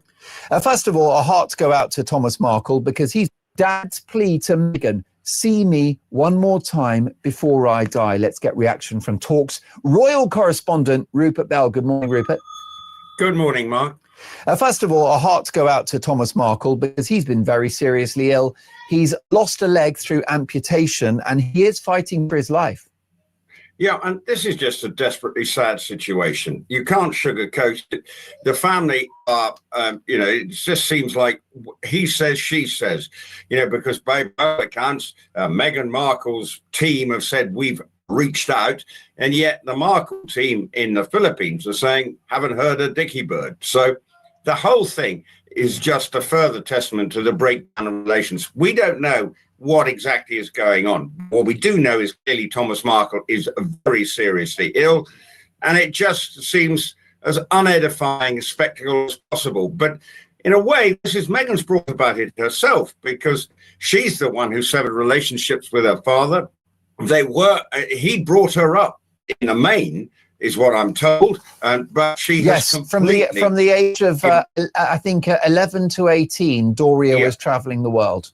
Yeah, and so in a way, and she's completely rewritten him out of history. Now, we know around the wedding it got a bit complicated, but he's never met excuse me, he's never met the grandchildren, and yet now he's languishing very seriously ill in a Philippines hospital, getting some very good care, clearly, but it's just a nasty spectacle, and it's being played out once again in the media. In a way, this is not a good look for Meghan or Harry. I think yesterday Harry was speaking at a conference in Santa Monica to a British and American Council. So the family just in California seem to be carrying on as normal, whereas Thomas Markle and his family are just saying Meghan has not reached out. And this once again just proves we don't actually necessarily believe anything that comes out of the Markle's mouth at times, or the Duchess of Sussex's mouth at times, because she seems to be fast and loose with the truth, possibly here in this circumstance. Yes, and Meghan Markle fans, Rupert, are a diminishing cohort, and the optics of an 81-year-old man dying in hospital and begging for his daughter to call is going to further damage her reputation, isn't it? Yes, it just feels wrong. I mean, just pick up the telephone. You know, she's got his number, and he says, Told you. It's over. Reputation is over. Pick up the phone. Your reputation is already in the toilet. Now it's going to give in deeper. You look like an idiot up on the stage clapping and doing like business as usual. It is so dusty. It is not business as usual. This is how you know she didn't give a damn about her father in the beginning when she was talking about in the spare book how Meghan was going through so much with her father. She ain't going through shit with her father. She's kicked him to the curb. She's kicked him to the curb. And she is not trying to reach out. She's just telling them that so they'll leave her alone. And then eventually it'll just die down and go away and get swept up under the rug and her father go on living and stuff. And then oopsie daisy, if God forbid anything happened to him in the future, what is she going to say then? Oh, this is going to come up, the 2 strokes and the heart attack. We should be talking about all of that. All of it.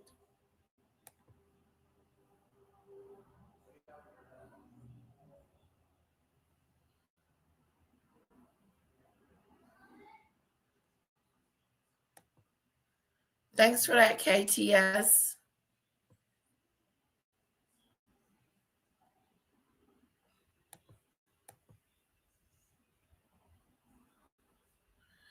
I'm gonna play what I have, Earl, because if you can't give me the link, put the link in the comment. Breaking news: Meghan Markle sends letter to her father, sick father Thomas, in hospital after he made urgent plea.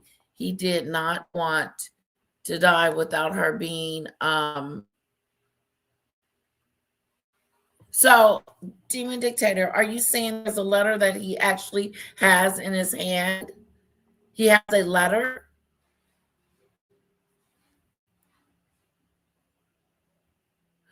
He has a lot of 4-year-old ones, Earl. Put the link in the description, the comment.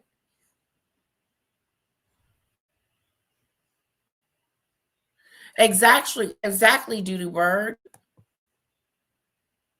Meghan Markle has sent a letter to her sick father in the hospital after he issued a plea to the Duchess, saying he did not want to die while they were estranged. Okay, so sent the correspondence to Thomas Markle through reliable and trusted contacts, and he is said to now be safely in his hands. Oh, we got a letter.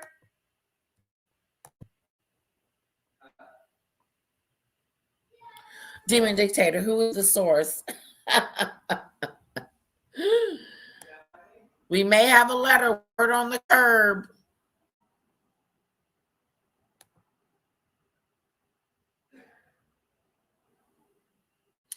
Pop still wants to see Meg. She's still the only child that matters. Well, the mere fact that he got a letter, let's see if he got a letter, because that's better than not.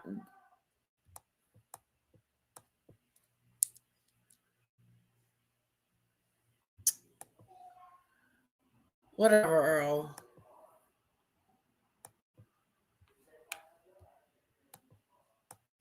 That he never changed his number. It was always available for her to ring. So why doesn't she ring? I just ring, just do the decent thing, go through people if that's what she's done. Because that's even worse. Getting some minion to ring up and find out about your father and to do the thing, reaching out. I mean, I'm sorry. It should be her saying, Dad, wow. I don't know how you begin the conversation, but what can I do? Because she's got the money. Presumably she can help him. May have to pay for medical costs. I don't know. But it just feels to me so sad and just an unedifying spectacle, which is once again being played out on the front pages of the papers. And yet his great crime appears to have been the decision to pose for paparazzi photographs at an internet cafe in the run-up to the couple's wedding in 2018. Maybe misjudged and foolish, and perhaps he was motivated by money, but not exactly crime of the century. No, it wasn't, and look, he comes from, Meghan Markle comes from a very non-traditional person who marries into the family. Funny to me. And her background, he was a very, I'm told, a very successful lighting director, yet probably, worked hard all his life, and suddenly he finds his daughter is now about to marry the Duke of Sussex. And the whole thing is just, so he probably was a rabbit in headlights. If to be truth known, suddenly the world's media are spotlighting on him, and he's suddenly thinking, whoa, this is all a bit difficult, and probably may have taken some wrong advice along the way, whatever. But as you say, it was. This is old. That's what Word on the Curb is as of today. As of today, she was able to get a letter to her father.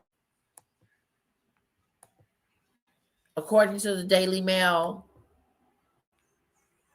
Was it in calligraphy?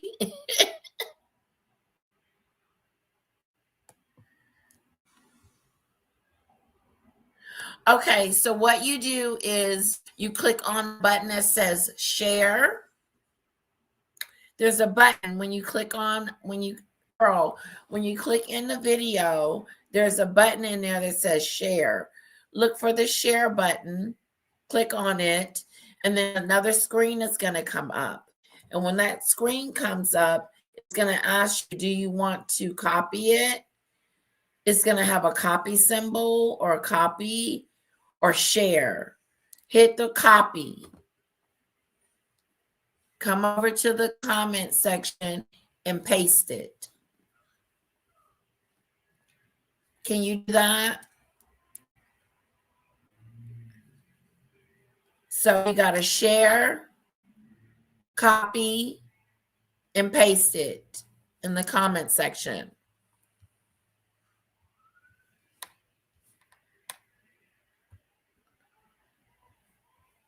Oh, wow. Okay.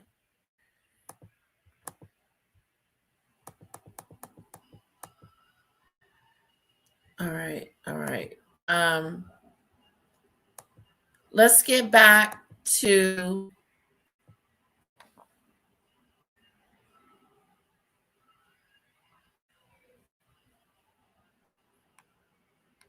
okay.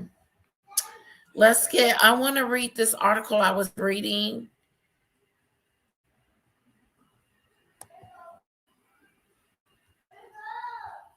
Here it is right here.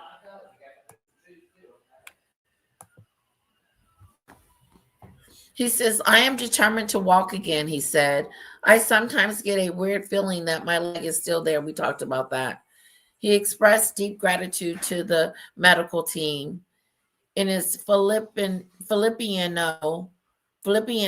medical team. The wonderful Filipino doctors and nurses saved my life, Mr. Markle said. Mr. Markle's relationship with his daughter, the Duchess of Sussex, broke down after he was estranged when he staged photos with paparazzis before her 2018 wedding to Prince Harry. He subsequently suffered 2 heart attacks and was unable to attend the ceremony at St. George Chapel. I remember him having a heart attack and him being okay. And she went along with the wedding. But I thought that after the wedding that she would go see him, but she did not. So she killed her dad off way before these interviews. Mr. Markle has never encountered the Duchess. Mr. Markle has never encountered the Duke of Sussex or his grandchildren. So he hasn't seen any of them. Prince Archie 6 and Princess Littlebit 4. That is sad. A spokesman from the Sussexes told Great Britain News that Meghan emailed her father on Friday through the message was sent to an address he reportedly no longer uses. Mr. Markle, that's stupid. The email situation is stupid. Mr. Markle, who also suffered a stroke in 2022, issued an emotional appeal. I hope that this might help tear down the walls between us and bring our family back together. It's time to set aside the past and make our family whole again. It was never whole. Great Britain News understands that the Duchess of Sussex has personally called several hospitals in the Philippines. Yeah, right. This is going to make her feel like the daughter of the year. She was not doing all that to try and locate her father through, though she has not been successful. Sure. Sure you have. She's so full of it. Okay, let me go to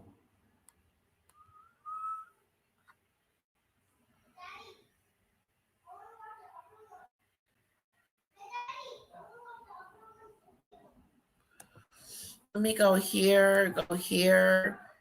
I hope Earl is able to find it. I wasn't able to find it. I want to listen to some of Thomas Sr.'s interviews. I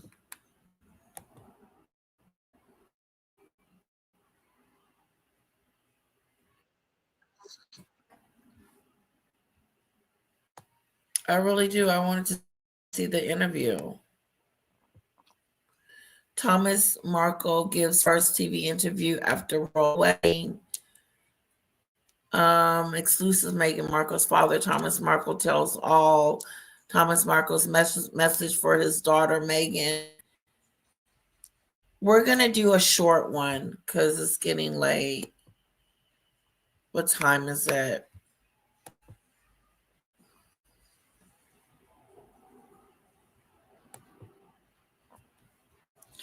Yeah, let's do the short one. It's 2 hours in.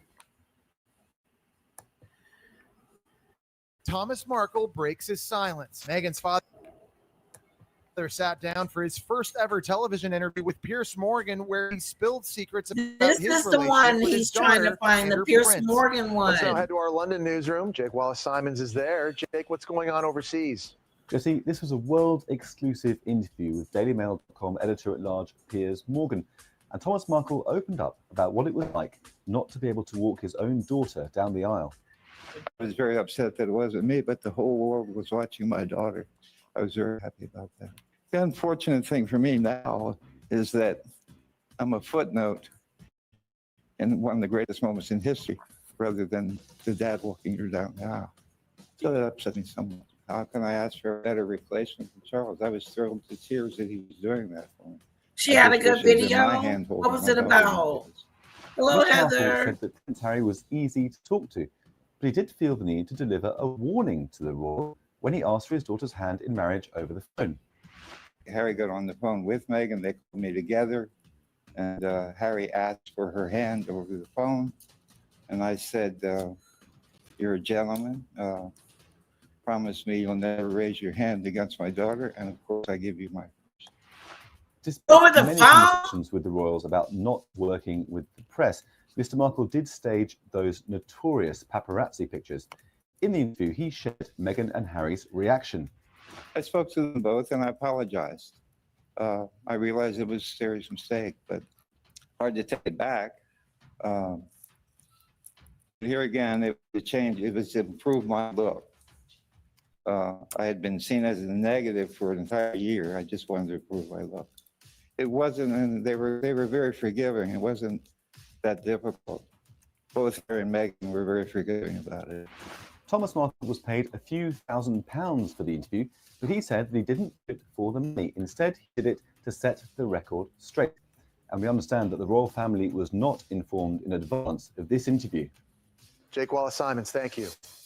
Okay. There's a lot going on. This, to me, on fire. This live is on fire. Let's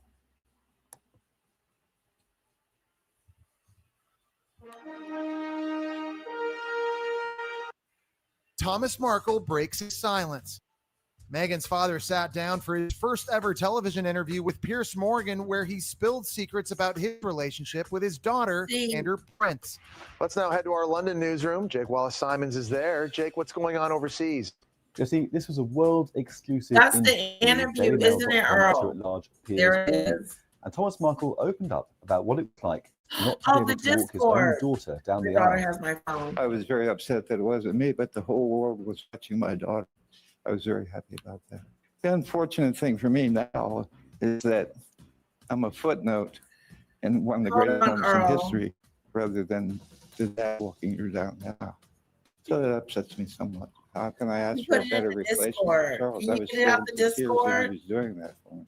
I just wish it had been my hand holding my daughter, not his. Mr. Markle said that Prince Harry Okay, was since easy you to got talk in the to. Discord, we will wait on it. I want to go over here to Paula M's channel real quick. And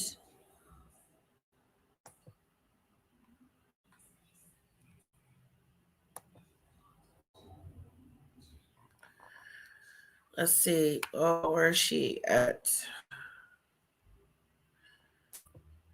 Okay.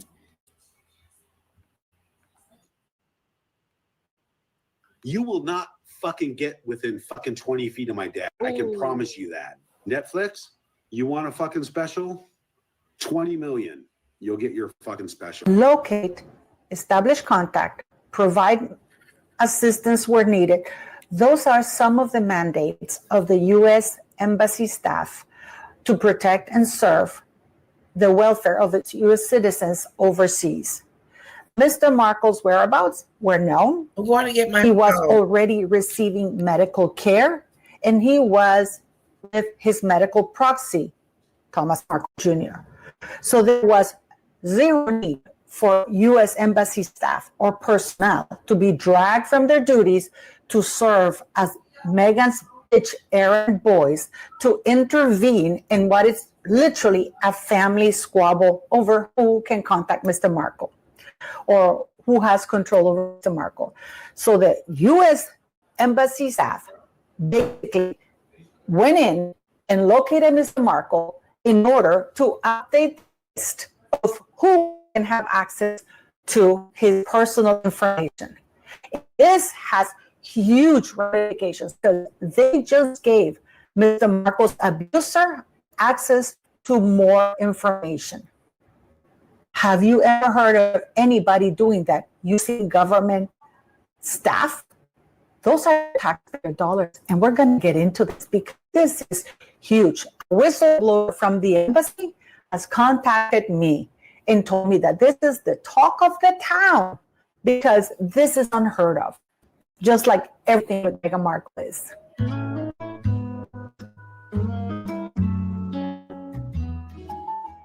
Hello, welcome back to my channel. My name is Paula M. I was a foreign diplomat for 14 years, so it kind of has paid off that I still had some contacts left in that kind of world because it's insane what they just reached out and told me it's going on in Cebu.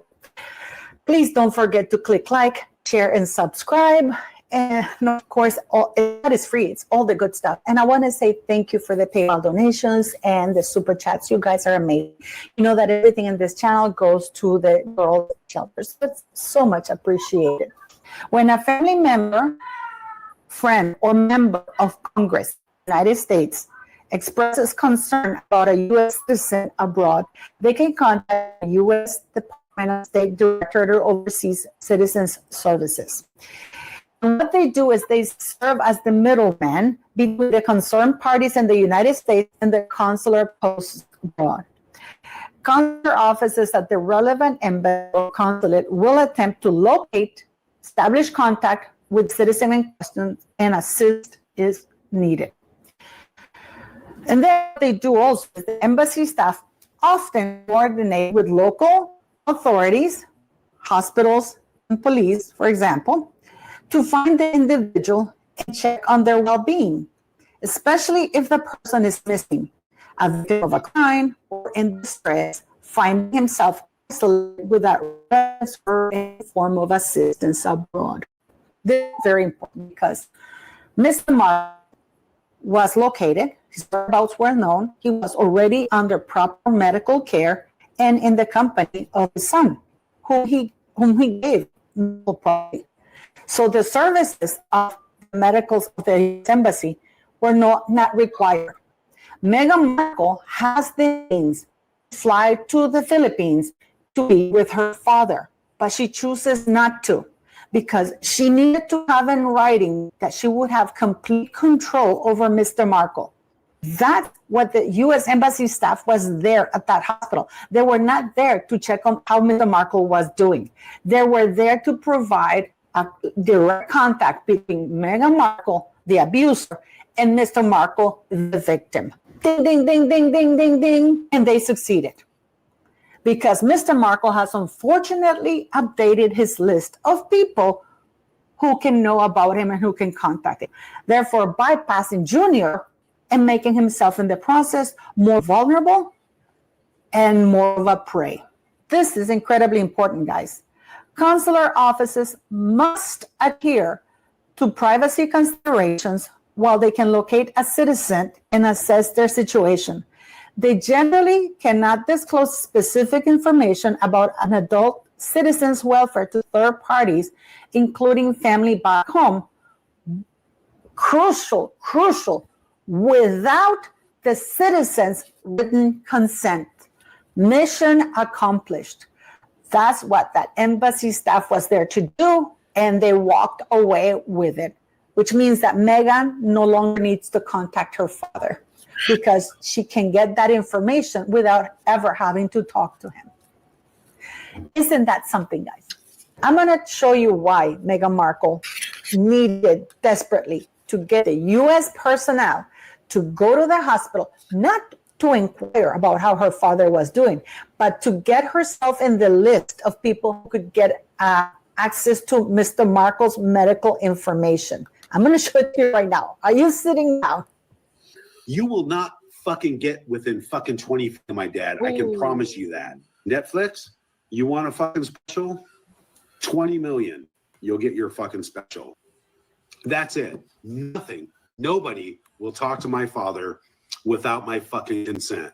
All right? Netflix, you fucking get a hold of me. Nothing is going to happen without me. I guarantee it. Yep.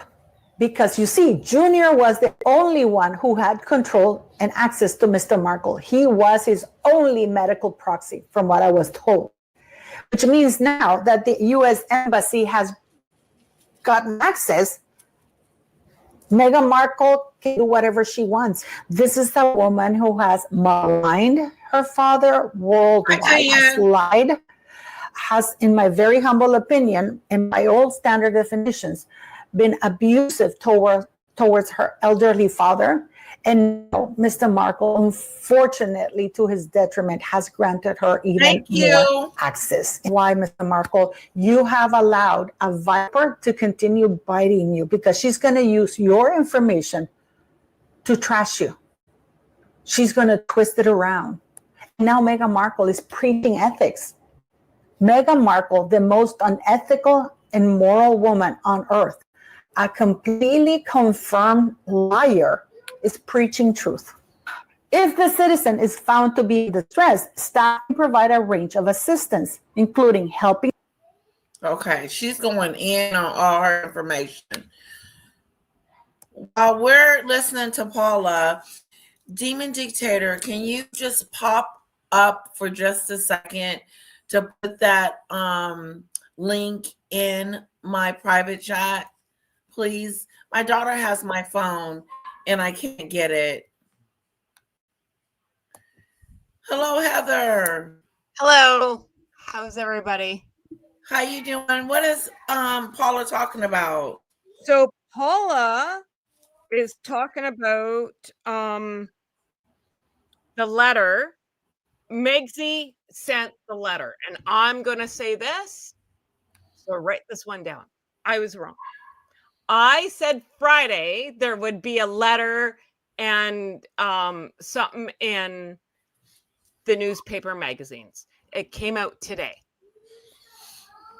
Yeah, didn't I say tomorrow the next day? Yeah. So I said Friday, so I was wrong. I was wrong too. Or Paula, God bless Paula, she broke it down that Megzy got a letter to, and this is how I understand it. So if I'm wrong, please correct me. Got a letter to her dad. In order to get the letter to her dad, she went to the Philippine embassy and got the embassy to deliver the letter. Okay. Now, how I understand it is the only way you would get an embassy involved in this situation is, let's say I went to the rainforest and I went missing, and you're like, where'd Heather go? We don't know where Heather is. And you phone the rainforest embassy, and they're like, consulate, sorry. Go find Heather. We don't know where she is. What happened? Megzy went that route to bypass, in my opinion, this is how I'm understanding it, to bypass Junior. Hi all. I'm putting it in the private chat. Thank you. I appreciate that. Hey, Demon Dictator. Hi, Heather. So this is how I'm just understanding this whole situation, right? Yeah. Letter came, consulate, embassy, whatever the hell you want to say. And then now. Megzy didn't show up, but got someone from there to deliver a letter to her dad. A letter. She finally got a letter to her dad. Mm-hmm. What do we think about that? Well, of course she did, because now this is all making sense. Yeah, I suppose they could do that. I mean, it's not within their standard. You know, if somebody's in distress and they need to go out and help someone, it's not. But there's nothing wrong with them handing him a letter from her. But I think what the video with Paula was saying, right, was you wouldn't get these, lack of better words, big wigs involved, because Thomas Markle's in a hospital. He is being cared for. He's not in disarray. He's all right. And there is someone in charge of him who happens to be his son. This is how I'm seeing it. Megsy's choked, because if you read the Great Britain news today, that was the first publication of that Megzy sent this note, letter, whatever the hell you want to say. The email? No, a letter. A letter. Oh, okay. A letter. So,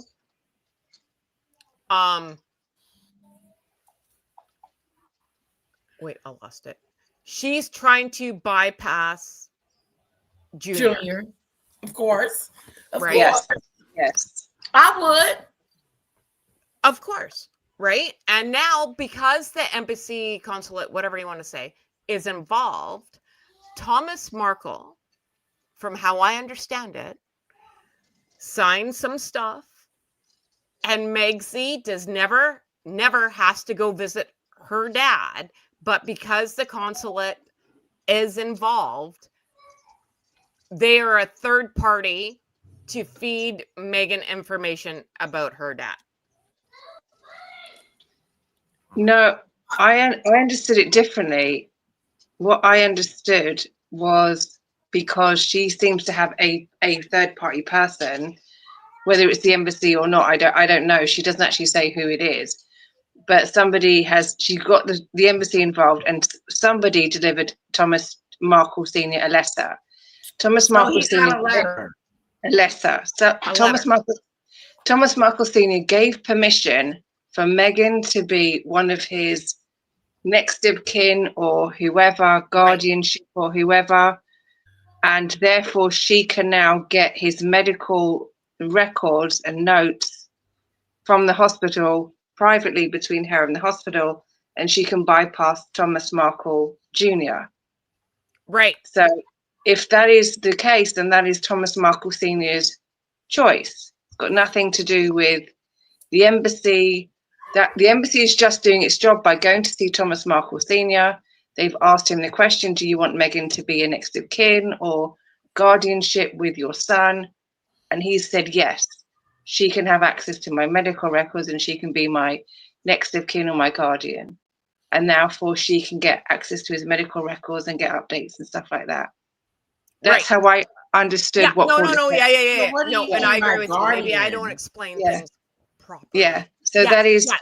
Thomas Markle Sr.'s choice. It's got nothing to do with Thomas Jr. or Sam. Right, but like That is she'll his be able choice. to make decisions about his affairs. Yeah. Like if we pull the plug or not kind of decisions. Yes. So how does that make them both in charge? That doesn't They're make not. sense. They're not. They're just equal. I had this situation myself when my twin sister passed Oh, with snap. between me and my niece, where we were both, well, she wanted to be next of kin, but she was only 19. And obviously I was her twin, but the hospital itself decided to go with my choices because I was older and I was older. My niece was too young to make the decisions and to understand what those decisions were. So she was overruled and they went with my decisions. And because it's not only just the decisions about medical, you've then got to do with the estate. Mm-hmm. You've then got the responsibilities of the finances. And so she was over, the doctors were the ones who made the final decision as to who they went with. So even if Meghan decided to do X, Y, and Z, it will ultimately be the doctors and the hospitals who will decide who they go with. So that's how it works. My opinion is because when you read the article, when you read the article from Great Britain, I got it here. Sorry, give me one sec. While you're looking at that, I want to know how we feel about Meghan sending a letter to her father. And so does Ellie. Okay, wait a sec, because this is what we all wanted. What we wanted. I'm glad that she reached out. I have to say that, Ellie. I'm glad that she reached out. No matter how she reached out, she reached out. What she's saying to him, I have no idea. But does that deflate who she is as a person? No, she's still scum of the earth. So, from Great Britain News, this is with the support of a reliable and trusted context of her correspondence is now safely in his hands. According to Paula M., because she used to work for the consulate, embassy, whatever the hell. Okay. She has a source. That was the point of the video.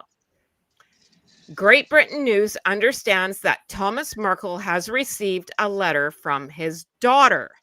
I'm reading verbatim. I'm not making this up. A source close to the Duchess previously told People's Channel that progress has been made toward renewing communication between the pair following his recent medical emergency. Good news. Speaking to Great Britain News on Monday night, the source said there had been no direct contact between father and daughter. However, they did add it's hoped and expected that there be some form of communication in the next 24 hours.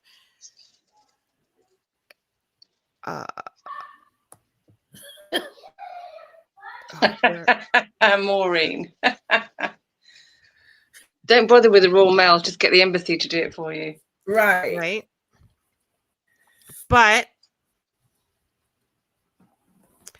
it says each interaction. Oh, okay. So here it is. Sorry, I skipped over something.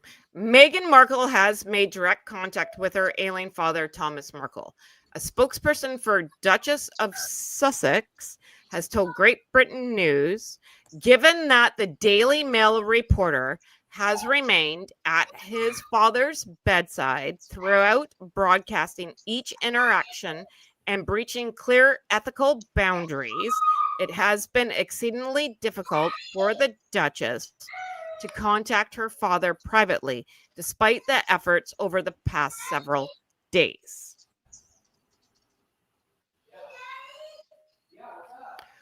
With the support of a reliable, trusted contact, her correspondence is now safely in his hands. Hold on, Heather.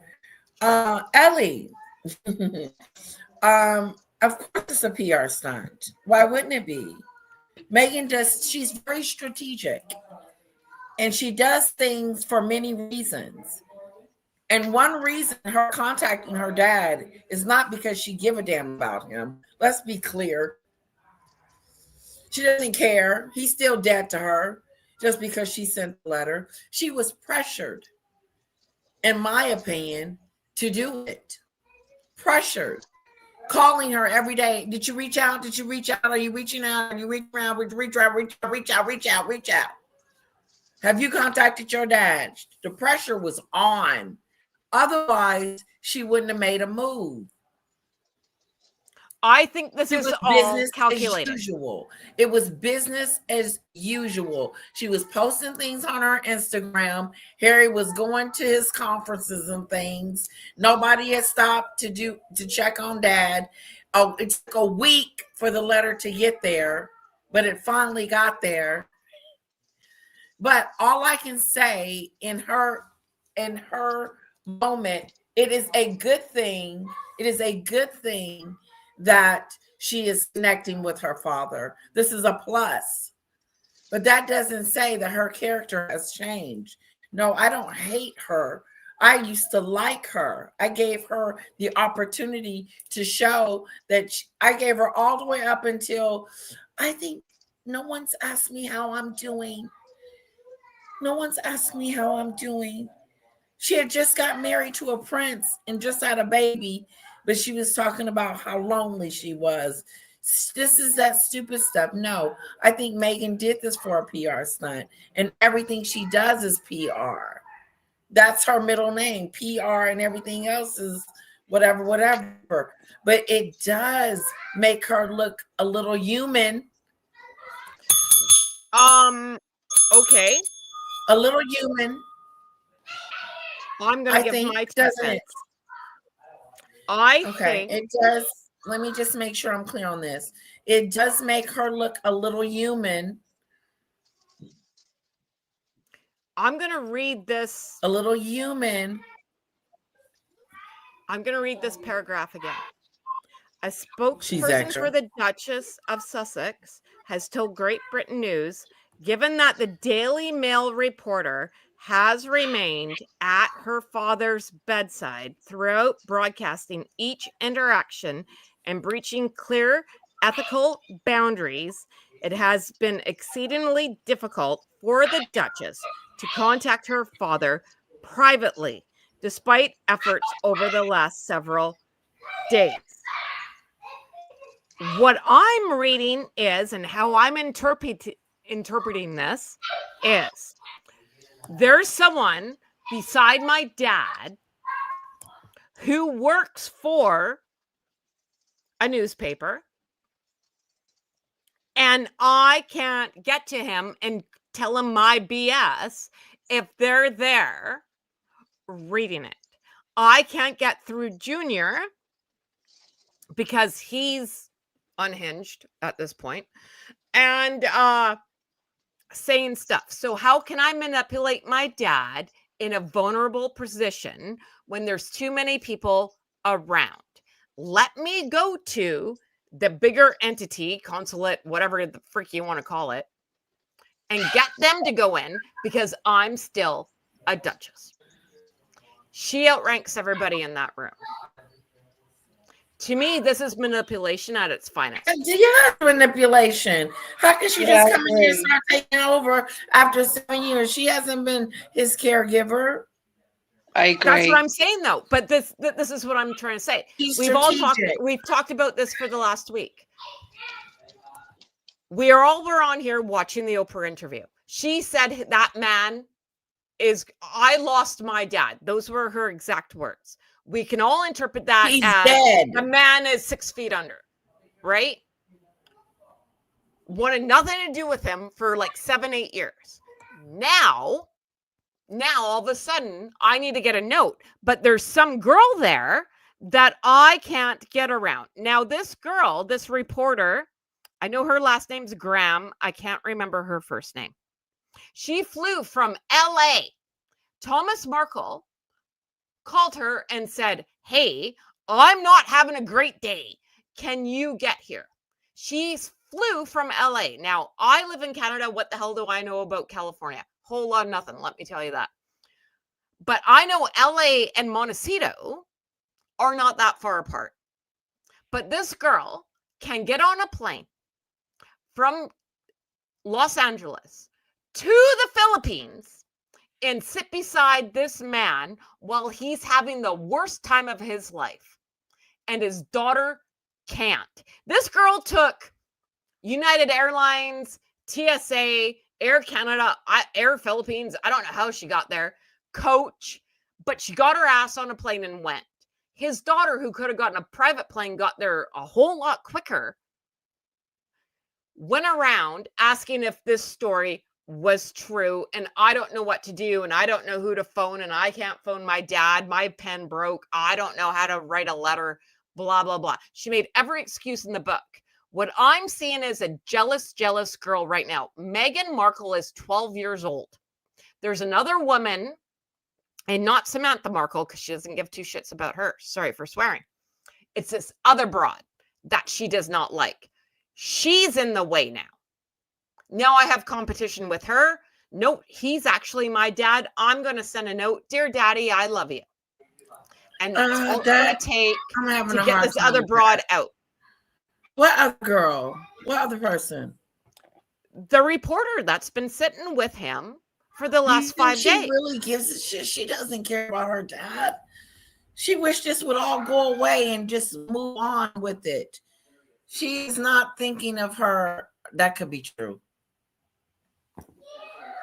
And not just why she's sitting. She's a journalist. So she can say almost about anything and make Meghan look bad too. And that's why maybe she reached out, because she saw the pressure was on for her to reach out, because Junior kept telling us Meghan has not reached out.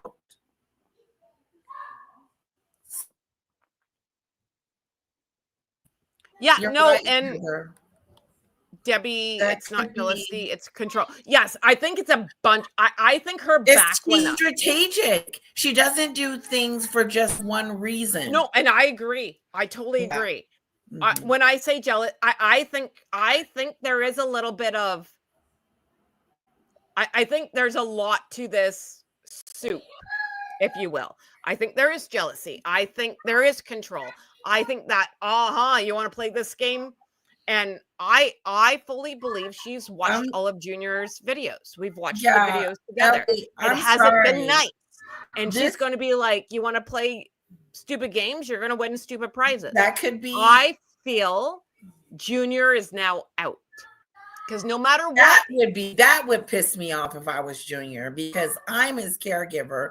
I'm the one that's taking care of him. I'm in control. But now you're saying that they both have equal footing in this decision making.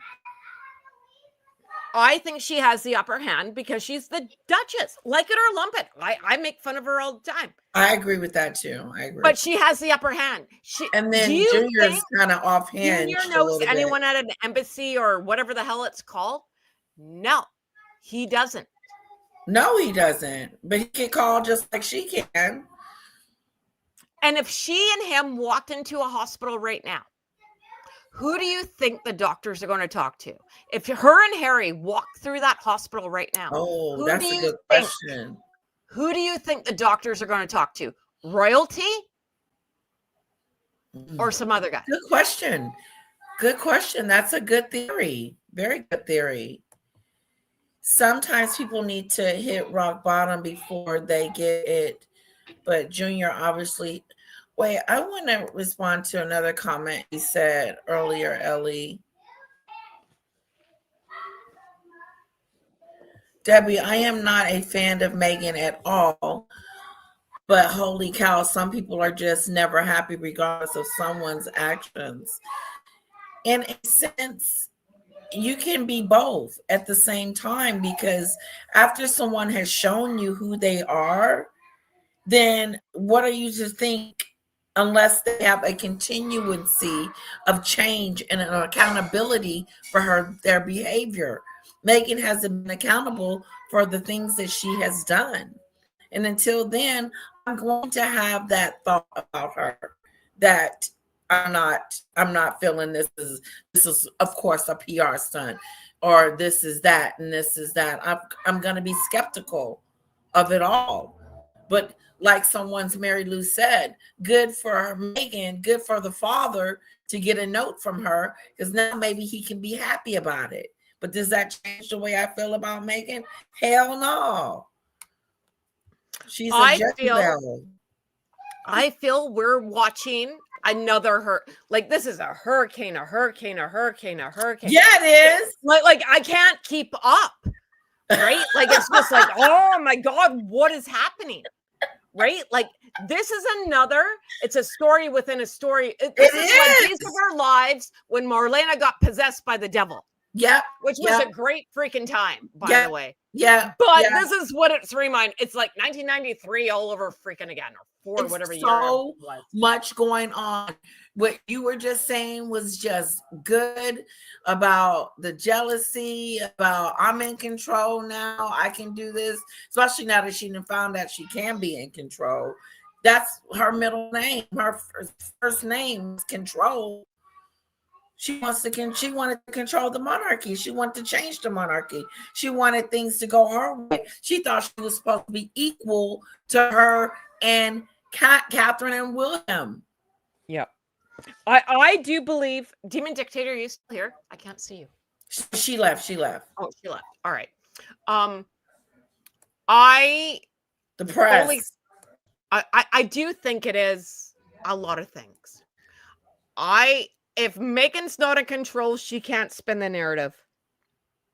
I fully believe Junior poked that dragon, bear, whatever you want to call her, too many times. When we were watching that, and I said it, you can replay it. I was like, uh-oh. Right? Like she's going to be peeved. And and at the end of the day, we are talking about, and I'm not saying this to be rude, I'm not. We're talking about the Philippines. This is a different country. We're still in danger. We're still in danger. Well, this is not the United States, and this is not Canada. This is not England. Right. You can grease anyone's palms and get somewhere. You don't think, well, I guess it could work in Canada. Like, really, honestly, money talks. Let's just be honest. Yeah, it does. I'm telling you. Earl, no, I just started disliking her when she started being a troublemaker. Yeah. I started that piece when she was like, I'm lonely and I don't know what to do. I said, uh-oh, here's the beginning of the end. And where are we? At the end. Sorry, Heather. No, it's okay. It's your show. I'm a guest. Whatever. This is good. Let me tell you something, chat. I love each and every one of you guys. You know why? Because I love your comments. And we do have Earl. Earl is special because, he kind of sees something different than what we see. And I love a good debate. It's always awesome. But not just that, I like everyone's comments. You guys are popping it in the chat. Like I love it. I love it. I love the chat. And me and Heather, I love Heather. We got 2 or 3 conversations going on at once. I know, it's a lot, right? Yeah, I'm trying to keep up. And I want to hear from the father too, see what the hell he's saying in this interview for Earl. I feel there was something in that letter my 2 cents. My 2 cents. There's something in that letter that either said, if you talk to Junior or Samantha, I said earlier in my Heather from the Hood chat, I'm going to sue the pants off you. A couple people in my chat said there's an NDA. Fully believe that. I was listening to Dan Wooten today and Taz, and they said this is like the letter from a couple years ago that got leaked right around the wedding. Meghan's not going to say anything that's going to incriminate her, make her look like an asshole. Oh, sorry. It's late. good. I swear a lot more in the afternoon than I do in the morning. Sorry. And that's true as well. This letter, you bet your bottom dollar, will be leaked. Will be leaked eventually for the right amount of money. Right. Not saying her dad. I'm just saying Meghan and Harry are broke. They're going to leak the letter. It's all going to come out. And like you could Google Meghan Markle right now. You remember when I said, oh, Google her like 2 days ago? Yeah, like, there is like 20 billion pages right now. Right. About this letter and what's everything. going on. You got to pick one. It's I so fully much feel stuff going on. Oh, this is news. This is a whole soap opera, guys. We're in it. My mom them asked me what's going on with Meghan. My sister said, her father. Where do you start? And she said, no, they were telling me. And for them to tell me is something because they don't follow her. Right. So this is news. PR isn't. Yeah, I agree with you, Debbie. It's true. It goes both ways. It's a circus all the way around. I fully feel, and now I'm the jerk because I don't like Junior, right? He was like poking the bear and poking the bear. And I was like, you're going to get it, buddy. Because at the end of the day, she is still on the royal website. She's still married to a prince. They're moving back to England. I don't give a shit what anyone says. Get excited, England. They're coming back. I don't know if she's going to. I don't think she's going to. She'd be smart. Wait. I'm trying to get my thought out. She'd be smart to move her dad back to America and put him in like assisted living, right? He's going to be in assisted living, right? And just pay for it and keep it whatever. I think? I don't know what it's called. In Canada, it's called assisted living. So no, it's the same.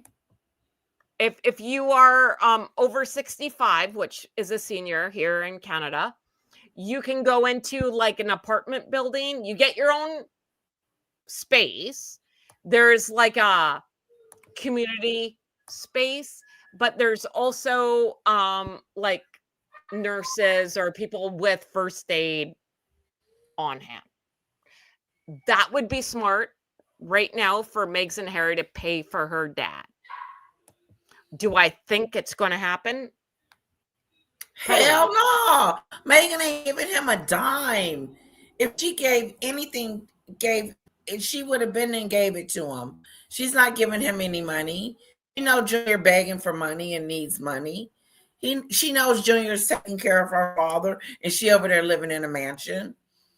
She know that she has given her father the boot. But I mean, guys, good, like Mary Lou said, good for him that his daughter got in contact with him. Good for her. Good for her. It served her. It serves her more than it does. No, and good for her. So maybe she actually listened to her PR team. Hell no, Meghan is still Meghan. Meghan, but if she would have listened to her PR team, she would have got her ass on a plane, not send a flunky or someone from an embassy or whatever consulate. I don't care what you want to call it. Yeah, a letter. She would have got on the plane and talked to her dad. Got on the phone. I think there's a lot of like I said, there's a lot of ingredients in this soup. It's a lot of right now. ingredients. It's a And lot. people can argue with me. Everyone gets a right to their opinion. I'm not here to change anyone. Everybody's This right is to their just what I'm opinion. seeing. Everybody is right to their opinion, and we may or may not agree on this, but that doesn't mean anybody's opinion is wrong. No, and I think too, like if guys, that ice my doesn't thought, mean unconsciousness or not of sound mind. Mary Lou says no, she does not have the upper hand because Junior will be the personal caretaker. I don't believe that. Oh I my believe God! she Nobody overrides him. medical control. Sorry, Are she we does. speculating now? Yes, we can speculate. If I were Junior, I'd want to slap the poop out of her. I would too, Maureen. So she should go with security. The doctors now have obligation to talk to all the siblings. Yes. Layla, Wait a minute. May I comment on that though? Okay, go ahead. We are talking about, even though we live in two different countries, we're similar, right? Yes. I don't know how it works in the Philippines. Same with I don't know how it works in Mexico. I watch Dateline for a reason. I feel there's some backdoor deals that could be made. It's not a narrative. It is an assumption. Right. This is just my theory. My theory. It's a theory. I'm not saying it's like Doesn't that. mean that it's happening. Hello. Everybody has their own theory and their own opinions about stuff, and necessarily things are not facts. But I think that it's a PR stunt, and some people might not think that. But I do. I think I'm trying to get in contact with him and all that other stuff is all PR'd it. It's all drummed out. She's part of the circus. I agree with Mary. Backdoor deals in any country. Yes, fully true. You are correct. I fully believe there's a bunch of stuff going down in England right now. But that's my opinion. I wonder, is there a change of address? Like, is he able to write her back? Is that what's going to happen? Does she? I bet you, in my brain, this is how this went. Some guy came in with a big yellow envelope, and it's like when you get served. If anyone's been served, you know.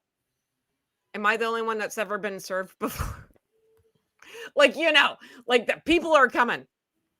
You have to sign for the document. They stand there. He's reading through it. And you have to sign an initial. I think there's like duplicate copies. It has to go back to her. This is how this is going down in my brain. Okay? I believe both, Earl. Uh-huh. There's something in that letter saying, listen, Daddy, what will help you out? Like, do you want to be? I'm not against the Filipino people. I don't want anyone to think that. Do you want to be in a Filipino hospital, or do you want to be in a United States hospital? I mean, that's true. I mean, come on. I don't want to get I'm sick. Canadian. I don't want to get sick on I want to be in the United. Well, it depends if I'm I don't want to be sick on vacation or like I'm over. No, that's the worst case ever. I want to be home. Yeah. Right? So I just feel that I feel a lot of things. And I'm so sorry I'm rambling. I'm so sorry, Letitia. I'm so sorry. You're not rambling. I'm going through the internet. I mean, it's just so much. I feel Thomas Jr.'s out. No, he can't. Stop, Earl. Let it go. I think he's out. Money talk. You do? Oh, I do. wow. She thinks I do. Junior is out of the equation. I do. Does Paula think that too? And I'm not siding with Meghan. Please don't think this. I'm not siding what could you with Meghan. What I'm saying is I wouldn't cross her. Especially You wouldn't because what? when you got a person. You wouldn't what? I wouldn't cross her. Because Yeah. she has power. And you can either use your power for good or evil. She does have power. She does have power. And I wouldn't piss her off because she's not using it for the good. link. Anybody want to come up and have something to say? You are more than welcome. I am not like that. Hello, Snowdrop. Wow, that's interesting, Heather. That's real. I just wouldn't piss her off, right? Like if I got, let's just say, if I won the lottery today, and I know for you because we're friends. If we won $1 billion, that's a stupid number, but we'll just say that we would probably give away 3/4 of it to help people. Oh yeah. Yeah, of course, because that's who we are. Yep. I'm a giver. Megzy wouldn't give $1. No. And it's power, right? It's the power balance. I have power. I have power. And I think this is what's going to happen with her dad. I just do. I'm sorry. This is how I feel. Well, I'm not sorry. I'm Canadian. I say sorry all the time. No, it's but I'm not good. You're sorry. good. I used to do that too. I used to say I'm sorry too. I'm sorry. I did that a lot. Yeah. I'm sorry. Jen says this is a PR problem now with Meghan. Is used to spending money on PR plus full of spite.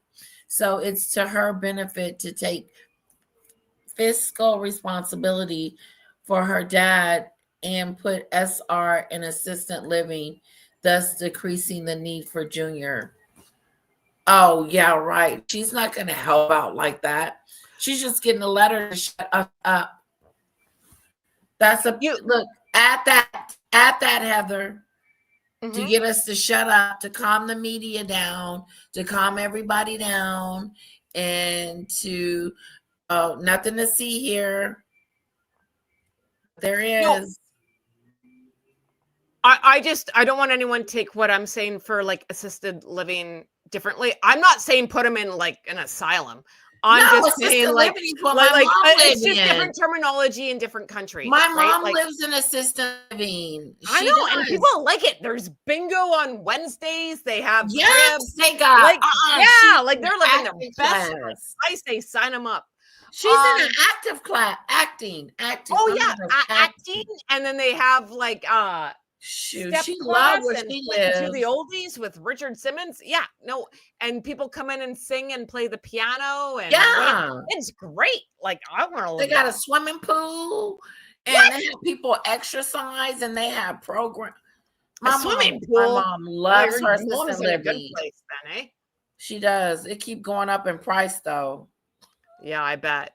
Right, but this is where I'm saying. This is where I miss my calling in PR. This is where Meg should listen to Heather from the Hood. Put your dad in a facility. Oh, she can't do. And it's because I don't like the half siblings. This is my fault. Put your dad in a facility. Pay for it. One of your people that you know own a place because these places are licensed to print money. Like. I know a lot of people from the Hood. I know a couple of rich people. This is what they invest in. Old folks' homes, assisted livings, blah, blah, blah, because it's just money, right? She knows somebody that has a stake in one of these facilities. Put him I don't care if he goes to Idaho. He doesn't have to go to California. Put him somewhere in America. That's somebody that has a heart. That's someone that gives a damn. That's someone that cares. She's but not then, doing that. Then Barely he has got this the damn narrative. letter over to him. But then she has the narrative. Lee, I don't care if it goes to Buffalo. I don't care if it Lane- goes to Nut Tuck. Oh, well, that's in Canada. she don't like him that much. I agree with. But then she would have the upper hand, and she could silence everybody. I don't know why she doesn't understand. No, she doesn't. You're giving her too much credit. You're giving her Well, way she should too hire much Heather credit. from the Hood PR. Damn it. Yeah, you're giving This her is too what we much do. credit. Anything has to come out of her pocket is hell to the no. Anything with care and I gotta help. Oh hell no. She wants Junior to keep doing it. He's been doing it for 7 years, and she does not want to take that from him. She doesn't want that burden. No. I disagree. I would keep her dad happy and quiet and cut off the other That's two. not gonna keep him Why? quiet. Who? Her dad? Her dad. No, I'm talking about Senior. But he's Her not dad- saying anything. I know, but then if you cut off, it's like So that's- cut off that's a bad Junior analogy. and Samantha. Is that what he's supposed to do? Do you want to come back to the States and live in a really nice Oh no! I mean, assisted living? no, I can't see that. That's. I'd no. take that. I maybe I'm an asshole then. I'd take it. I'd be like, She sign me needs up. to I look want to go to Big around. When I say both lanes, I'm saying that she went over there controlling, dominating, wanted to change everything while she was there. Why in the hell would she buy? Why in the hell would you renovate this cottage for $2 or $3 million and then all of a sudden you're leaving a week later? Number two, she didn't want to be there. She did want to go to Hollywood and do what she's doing. She's doing exactly what she wanted to do. Try to make money off of Oh the my God, Disney Debbie, I'm justice. so sorry. Letitia, Debbie, Doria is supposed to have a stake in retirement communities. Oh my God, we'll never see that guy ever again. Oh my God, don't go there. And she's Welcome right. back. I remember that Okay, story. this interview. I just wanted to say, yeah, because Earl, my internet is really bad. I keep cutting in and out. This is one of the interviews that Earl wanted to put. So this is where Earl wants to put his case as to why he likes Meghan Markle. So let him have his video and let him put his case together. Okay. As much as I think you two are hilarious. Oh my God, it's like Lucy and Ethel around here. It is. It really is. I think you're hilarious. I'm actually sitting here crying, watching you two chatting away. But could you imagine us in charge of something? Oh my God. Of the country, it would be hilarious. It would be hilarious. Never get it done. Yes, it would be funny. It would be funny. Earl has been fighting for this. Let him put his case against. All right, Duke Earl. Okay, That's a Earl. song. We're gonna watch not it, insulting. Earl. There we go. Even I know we've been 3 hours Earl, in. if you're still there and you haven't given up hope, we're going to play your video now. Okay. Do you have to go, Earl. Letitia? Are you okay? No, I'm okay. I'm okay. I was know we're late. 3 hours in. We probably go another hour. We're good. Everybody good? Right. Well, you went on my lifetime. I was up at 6 a.m. waiting for you, and you didn't call me to say, "Hey, Heather, we're not doing it at 6 a.m." Oh, I'm sorry, Heather. No, I'm joking with you. I'm joking. No, I'm sorry. Remind me, because my brain. Just to let everyone know, tomorrow, normal time, when you do in the mornings, it's about 3 o'clock my time. Tomorrow and Friday, we're doing a big Meghan Markle the Markle family interview with Australian TV. The amount of times we chat over it's probably going to take us 2 days. So we're going to do that tomorrow and Friday. Tomorrow Big morning? Meghan Tomorrow Markle morning? family. Heather, 'Cause- yeah. Morning to you. Morning to me. What time is it for Letitia? And then I can It'll do be math that way. morning. It'll be around 9 o'clock in the morning. And That's you usually come like 7. 30 minutes later than That's that. no. I don't have my kid tomorrow, so it's different. Okay, yeah. So that's No. 7 a.m. my time. Yeah, probably a little earlier than that. Sometimes I come on at 15 minutes earlier. I have to get up at 4 in the morning to come talk to you. Jesus Christ. Okay.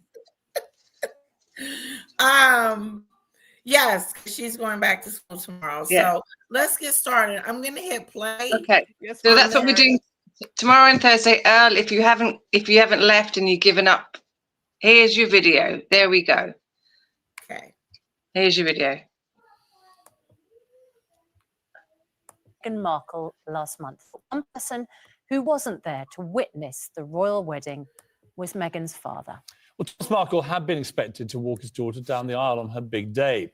Following intense media scrutiny in the run-up to the event, he suffered what he says was a heart attack and had to undergo emergency surgery.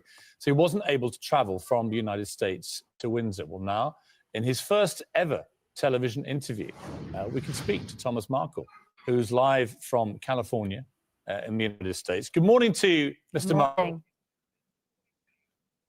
Good morning. It's first of all fascinating to just hear you speak. We've all read and heard so much about you in the last year. We've never heard you speak. We've never really got to hear from you yourself. So it's going to be a remarkable morning. First of all, let me just ask, I guess, the obvious question. How are you? There's been so much speculation about you, your health, your emotions, everything. How are you? I'm recovering from a heart operation, but I'm doing much better, thank you. Your life, Thomas, changed quite dramatically, as it often does when people get connected to our British royal family, because they're such, obviously, huge stars around the world. Let's go back to the moment when your daughter, Meghan, first told you that she was seeing this English guy. Do you remember that moment? And do you remember how you felt when you realized who that English guy was? Well, first phone calls were, Daddy, I have a new boyfriend. And I said, that's really nice. And then the next call was like, he's British. And I said, well, that's really nice. And then eventually the third time around, it was like, he's a prince. And at that point, she said, it's Harry. And I said, oh, Harry, okay. And she said, of course, we'll have to call him H so no one knows that we're talking about Harry. Oh, because It's that's H. And then we talked about that. And eventually, That's inconspicuous. That's my big word for the day. Call him H because it starts with Harry. That's like calling me H. So no one knows. No one knows that we're talking about Harry. But call him H. Sorry. actually, I spoke to him as well. Very nice man, gentleman. Man, very likable. So, I mean, that moment when you're told your daughter, even though she was by then a very successful actress in her own right, and she was on a big show in America called Suits, but the moment that she tells you she's dating Prince Harry, who is one of the heirs to the throne of the British monarchy. I mean, you're being very relaxed about this, Thomas, but most fathers would be like, wow, what? well, of course it's wow. It comes out as a wow, but you know, this is my daughter.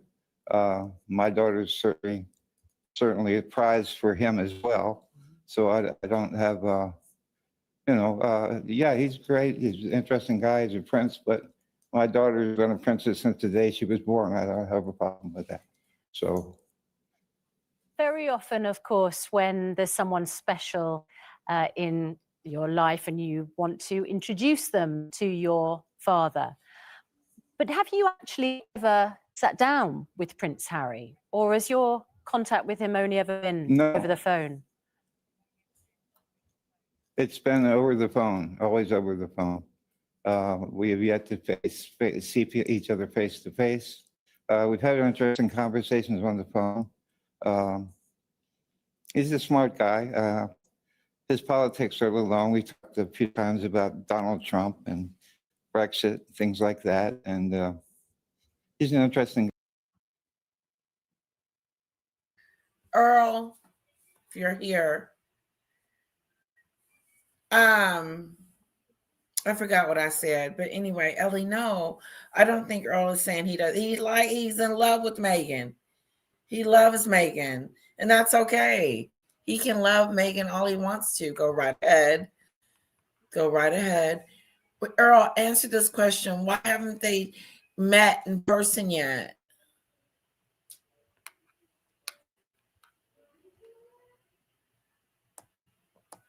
Guy. What was the first thing he said to you? He said, hello, Thomas. And I said, hi, Harry. And it became a conversation back and forth, mostly about politics. He was asking me how I was feeling that day. And I was telling him how unhappy I was with the president. So with the idea of Trump. Yes, it is. And that's how it's easy. it began. It should be. Then, you know. It should be easy being her. She put herself into the situation, Ellie. No one made her be this bully of a person, this non-humanitarian, this fake-a-do person. No. I bet it's easy being Catherine. I would have it easy. I know that it wouldn't be all easy, but she had it going on. She gave it up. No, I don't feel sorry for her at all.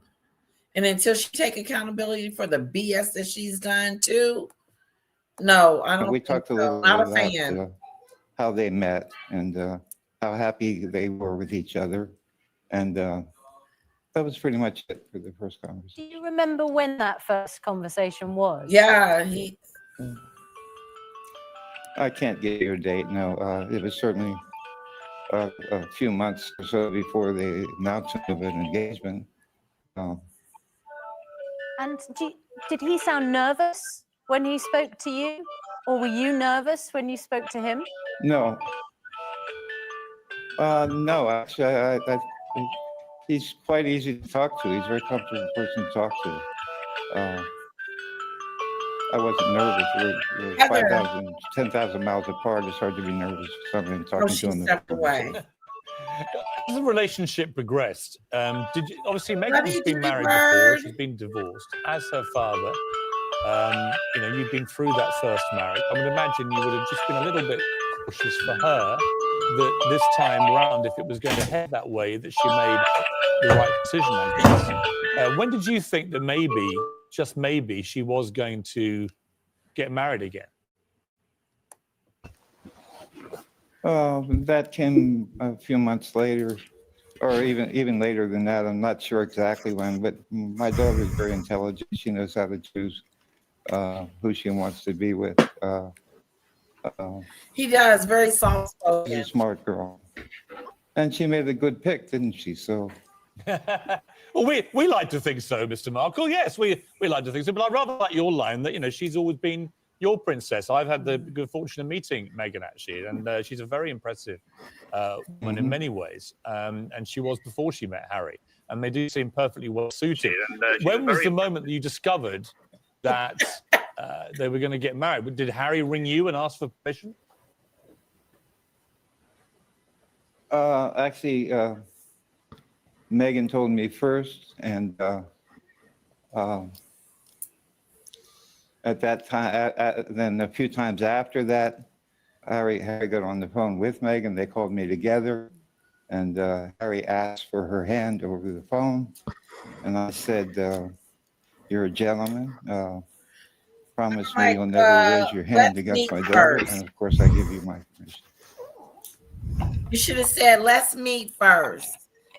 Let's meet before we actually say, yes, this is the man that I think is for my daughter," because he's a weak person. He's a very weak individual and has no backbone.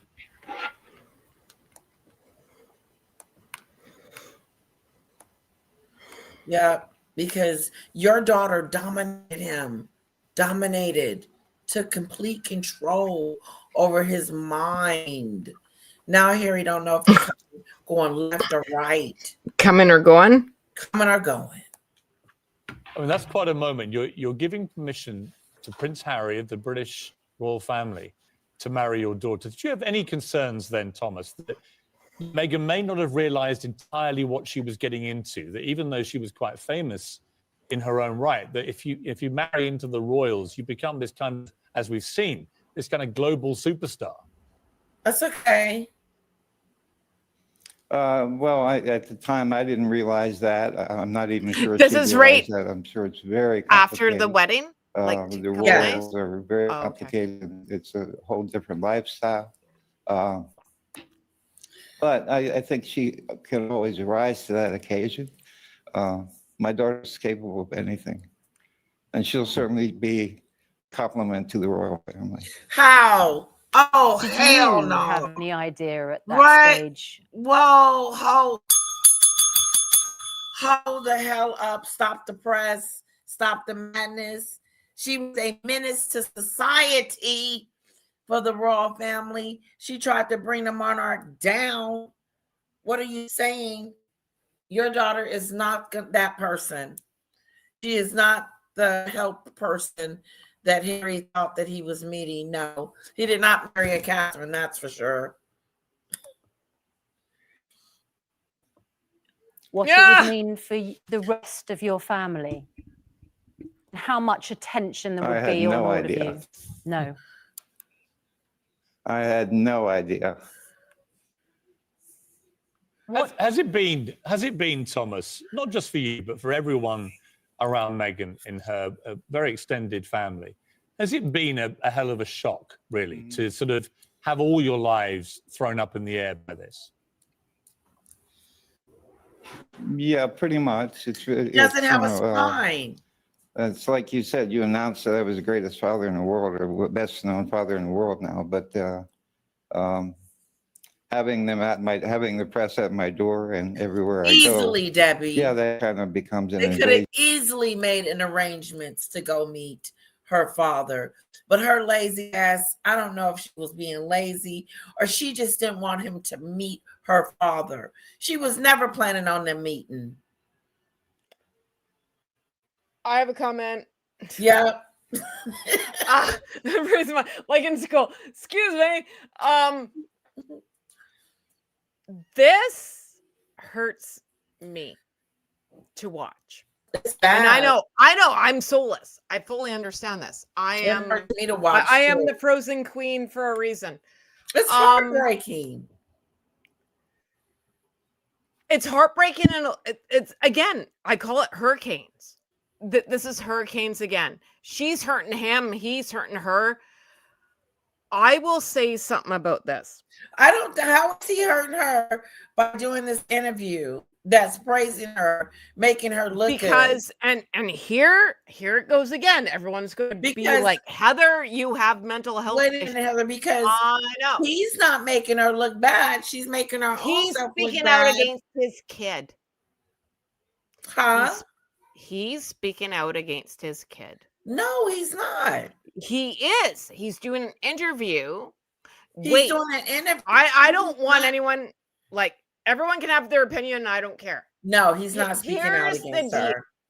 Here's the deal. Mm-mm. I'm looking at with the relationship that I had with my dad. Was it great? No. But if I ever went to the clink or was in trouble or whatever, did I want to phone my dad to come get me? No. Would he? Yes. Would I want the consequences? Absolutely not. But I also didn't want to be where I wanted to be. He should have kept his mouth shut. Not necessarily. I think he got manipulated. Okay. Maybe I'm like a Meghan lover right now. I don't know what's wrong with Christmas. And this is why I There's say something wrong with that. me. This is why I say that. Because he's not doing anything wrong. He's talking about the situation. He's not saying anything derogatory or negative towards her. It just looks negative because it is negative because she hasn't went to go see him. It's sad because of the situation that he's in, and you never got to meet her father or her husband to be the prince. You never got to meet him, and it wasn't Harry's fault. No. And Maureen, go with me here. We're going back 7-8 years, right? Yes. was right after the wedding, where he was a pariah. He didn't get to walk his daughter down the aisle. He was getting and doing he's praising her. Oh, I'm not saying that he's not. I'm not. I want everyone to be on the same page. Why would this be embarrassing? Why would I be offended if my father got on TV I probably would have been like, Dad, next time get my permission, whatever. Don't let them sucker you into it, and then we'll discuss it. She threw him out to dry. I'm just saying what I see. He knows that yet. No, but he is being manipulated on the best terms, and he's going against Piers Morgan. Yeah, Piers Morgan. He doesn't is no dummy, though, right? Like you got to be quick with him. But he doesn't know he that. didn't understand that he was getting. Like this was another snowball to an avalanche. I'm just saying, Megxie could have protected her dad. Yeah, this is. I'm just saying. Wait. I'm just saying he could have said nothing. Yeah, he could have said I'm nothing. just saying there's a lot of things that could have went on around here, and.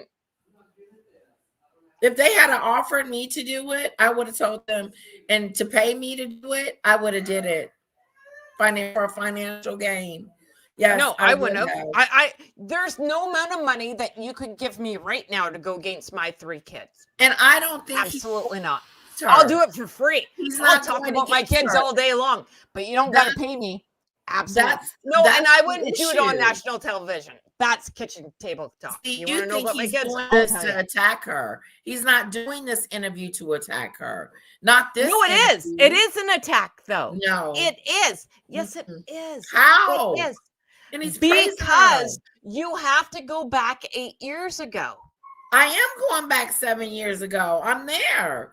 And I see that he said some great things about her. She's a princess. She's this. She's then that. You should learn. He's lucky. He's got it going on. That she can be in her presence. He's talking really highly of his daughter. I don't think that he was setting out to deliberately do anything to maliciously do something to her. I'm not saying I don't think that. But 7 years ago, there was Junior, there was Samantha, there was Star Magazine, there was Extra, there was Entertainment Tonight, there was E! News, pick a TMZ, whatever. I'm not saying that he did it to be like he knew malicious. Where he was going. I'm not saying he didn't know Piers Morgan was going to ask certain questions. Oh, come on. You never met the guy before in your life? No, he's very You naive. didn't know what was going to happen? Senior, I'm talking about him. I'm talking about her father. He's trying to figure all this out. He's thinking he's doing, in my book, I think he's just naive. But I don't think. Okay, well then here, I'll put this out. Maybe he's had dementia, Alzheimer's for the last 20-something years. I think his I brain claim is that. working I would claim just that fine. and be like, I don't know. I'm not my sound man. No, he's of lucidness. He knows what's going on around him. I don't think he did anything to try to embarrass his daughter. Look, he put on a suit. He put on a suit? Yeah, for the interview. Listen, dude, I love you very much. I love this conversation right now. This is going totally sideways. However, there's no way in hell I would, as a mother of 3 children, get on an Entertainment Tonight, whatever bullshit TV. And say, I would have got paid. Who's going to marry royalty? I'd be like, I don't know anybody. Snitches get stitches. Words to lips. What has he said that has been something that has been derogatory or a The secret minute about you her. go against that narrative, you're He hasn't said a done. secret about her, like, oh, she was in a bedroom with a boy when she was 16. I haven't heard nothing like that. I'm not saying he's a bad person. I'm not. I like the guy. He like he seems like a really nice man. However, you got to fall in line, my friend. And I'm I just don't saying, care if it my was a mom day doesn't after. even like me. I can phone up my mom right now, and oh Jesus But Christ, what if we'd it all was a have day like a after the freaking wedding? conversation. The question But is, she wouldn't why sell me hadn't down you the go river. visit him after the stroke? Earl. I was talking to Earl. No bueno. I just don't. Well, I get what As you're a saying. parent, See, I thought you were gonna say that that he should have never did the interview, period, just because, it's just he didn't talk to his daughter first, or that, you just don't know what you're getting yourself into. But I think this is what happens. And Diane, Heather, I'm sorry, you sound crazy. No, I'm totally crazy. Pick a number. That's true. When it's like you have to know your role. When you're like, I don't know what it's like to go into the royal family. Hello, I don't know. Kamari. I don't know. I have a big freaking mouth. I can talk all day long. Yeah, me too. I know when to shut it. And it's when we go to the royal family. Shut up. We are mutes. We just do sign language all day long. Absolutely not. Me and you, Lucy, Ethel, zip it. We're not talking. Absolutely nope. You have to know your role. And Really, this was also in Debbie? a different time before where we are now in 2025. This is before all the movements. I don't know. There's been a lot of movements. And TMZ ran a lot of the stuff, and we all loved gossip, and we all loved Maury Povich, and we all loved Jerry Springer, and Ricky Lake. This is the life we lived. We wanted to see chaos. We want to see the train wreck. But we can't help it. They're gonna give us the train wreck. Back and forth. But if you are the parent to a girl who's going to marry into the royal family, and I was watching, who was it today? Megzy talked about, I think it was Dan Woot. It's always Dan Wooten. Dan Woohoo. I like Dan Wooten. Woohoo. He played not Thomas Markle. It was Meghan Markle when she had the TIG. And it was, my dad's from Pennsylvania. Pennsylvania. Thank you. And he came from poor people and ate spam. And she wrote on the TIG how much her dad's amazing and taught her how to write handwritten notes. It's his fault that he's getting notes, by the way. And then she told her how to handwrite. And then it was just this and this, my daddy. Okay. But if you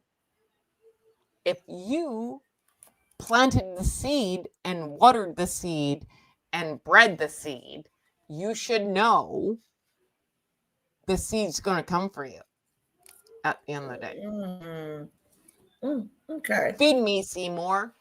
Has anyone seen that movie? Feed Me, Seymour. I don't see what was wrong with the Earl, and you're trying to say that there was 30 days after the wedding. I'm not getting the correlation, like it was too soon. Is that what you're saying, or too late? Because I don't care if it was 2 days after the wedding. You know, I mean, he hasn't said anything yet. A bit, but and although my other family members somewhat disturbed, but here again, it's a compliment. You know, my She's daughter is embarrassed by now him. seen all over the world as a Duchess. Oh, she is. And I'll adjust to this. I'll get over this. You seem to be. How do you feel though? I'm wait, glad wait, to see pause. that you're relaxed How do today you and seem feel? to be, Like I'm as you say, talking out adult- of all sides of my mouth right now. Number one. How would you feel as a parent that you didn't get invited to the biggest wedding on earth? What was it? 30,000. Oh, not 30,000. 30 million pounds. I would I be can't even do that disappointed. in Canadian. Like $60,000 million. I would be disappointed. And you got kicked. You got punted like a So you Charlie think Brown that he's fucking doing football. this out of revenge? You think he's doing this out of revenge? Oh my God, I don't see it at all, Heather. I'm sorry. No matter No, how I'm not you- saying that he's doing it out of revenge. I'm saying she did. Like, why would you not invite your dad to your like? I know I don't know why all she over the because place. she's ashamed of him. She's embarrassed by him. She never wanted him to meet Harry. That's how ashamed she was of him. She was killing I him feel off he before is the the wedding. keeper of He was secrets. dead before the wedding. She was just trying to figure out how she was going to kill him off. It's really hard for me to be a normal human being and be crazy at the same time. As a normal human being with my dad, I'd say, whatever. He said some shit. Who cares? Walk me down the aisle. As a person with no soul, I could say, I don't know you. This Saw guy doesn't know pictures of her. I think this is the problem. Megzy knows who she is in and out. He doesn't What kind know of pictures, Ellie? Some naked pictures? with her. He wants to be her dad. At the end of the day, this man wants to be her dad. And he's just like, just tell me where I go in this situation. Just tell me. Do you want me to be the jerk, Dad? Okay, I'll do that. Do you want me to be the You know loving what? dad? I'll do This would Like, maybe if he give was me a dogging grip her and out. I think maybe that's the problem is there's Maybe if he was saying something negative about her, I could see that, but I don't see it. I don't see the negative tone of this interview. I just see a father talking about his daughter and how much he loves her. But did he get invited to the wedding? Hell no. Was there a car to pick him up? Hell no. But in the beginning, he tells us that he had a heart attack before the wedding, so he couldn't make it anyway. I feel bad for I feel bad for the guy. I just don't. I think a lot of don't things. feel He bad didn't for fit him. the I just know narrative. that he's not He did fit. not fit the narrative. He is not England palace castle people. How her mom got there, I don't fucking know. That's not the But worst I thing mean, in the you can world that a shine dad could shit do, Ellie. all day long and whatever. Just try But to make some money. I ain't giving him none. I would have picked him over the mom, but I know why she picked the mom, and I'm not allowed to say it. She shouldn't have because picked. She should have picked both of them. if they would have walked her both down the aisle, could you imagine that? Daddy on one side, her in the middle, mommy on the other side. Yeah, that's how it is. Could you when imagine? split up. You just made a really good point there, my friend. Yeah, that would have been amazing. It would have been what it was.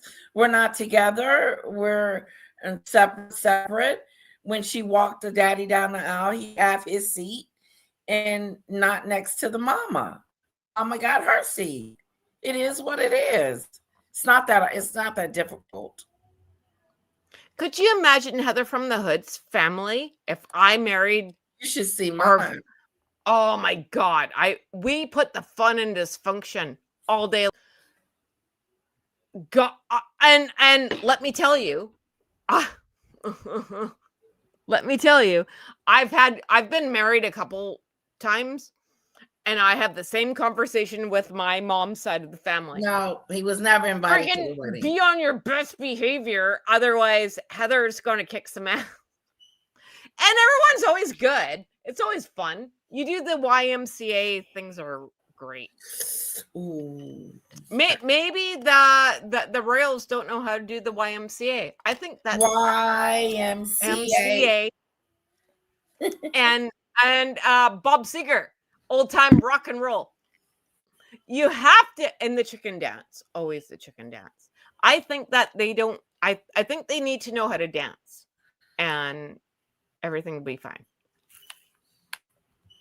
Okay. Do you do the chicken dance in the States? The chicken dance? Now I'm on wedding talk. Oh my God. Okay, we're at the end of this, guys. Adjusting to this crazy world, the circus. With Piers Morgan, because Piers Morgan will trick you up, Heather. Yeah, no, because he's just blah, blah, blah, blah. It's just this really of entering this royal world. Let me ask you, Thomas, once Prince Harry Look, had Murray. asked for the hand of your daughter in marriage, obviously then it gets announced to the world. And it's at that moment really the interest in you massively intensified. Did you always intend from that very moment? Did Meghan ask you to, did she say from the start, we want you to be at the wedding, I want you to walk me down the aisle? Absolutely. That was from the very start, yes. And you were keen to do that? You were happy to do that? I absolutely wanted to walk my daughter down the aisle. Absolutely. I mean, obviously, by then Is you would he have been lying? aware. You've worked in television, you've He's worked not around lying. cameras, you know the He's not media to a lying. certain degree. He's getting baited. And Meghan being famous is what's herself in happening. Suits, the show. But you would have probably thought to yourself, well, this isn't going to be an average wedding. You know, I'm walking down an aisle with probably 1 billion people watching me around the world. I mean, for any father of the bride, that's a pretty extraordinary thing to contemplate. I knew I could rise to that Here's occasion. the thing. Wait, I'd be can limping we down pause the for aisle, one but I knew second? nonetheless I He knew could. that he could rise to the occasion and put on him a tuxedo and walk his daughter down the aisle. I'm not saying this to be an asshole. There is no competition right now in this interview. Piers Morgan and Thomas Markle are two different people. Piers Morgan could spin a web faster than Charlotte. He knew what he was doing. He knew what he was doing. Maureen, don't say that. Be nice. Okay? Heather is my guest. What about Heather? What did I do? Why am I in trouble? You're fine. No. I'm looking for, like, what? What did I say? Oh, Who knows nothing, what I nothing. say? I don't even fucking know. Like, come on now. Don't forget at the interview, Piers said he liked Meghan, but later Piers admitted he went on a date with her, but got mad. She ghosted him. Yes, that is fully true. He got Ellie, mad at her. I know that You story think- inside and out. You are Yeah. correct. I think that is true, but I also think too that the stuff he says about her is true. Unfortunately, Here's the thing with Piers Morgan. I don't care. Meghan Markle, I've said a lot of things about the broad. She's a very pretty girl. She is. And she was really pretty 10 years ago. Not like, maybe don't take the big O's. she's okay.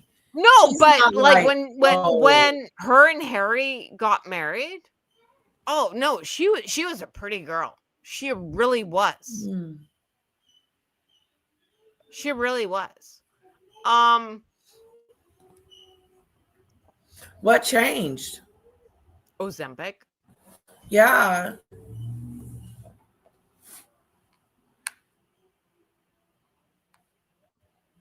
Right? Like Pierce Morgan put her on the map. The Osbournes put her on the map. Put who on the Suits map? put her on the map. Toronto put her on the map. Jessica Mulrooney put her on the map. What's his name? Not Justin. It'll come to me. Let's get Jessica Mulrooney. Ben Mulrooney put her on the map.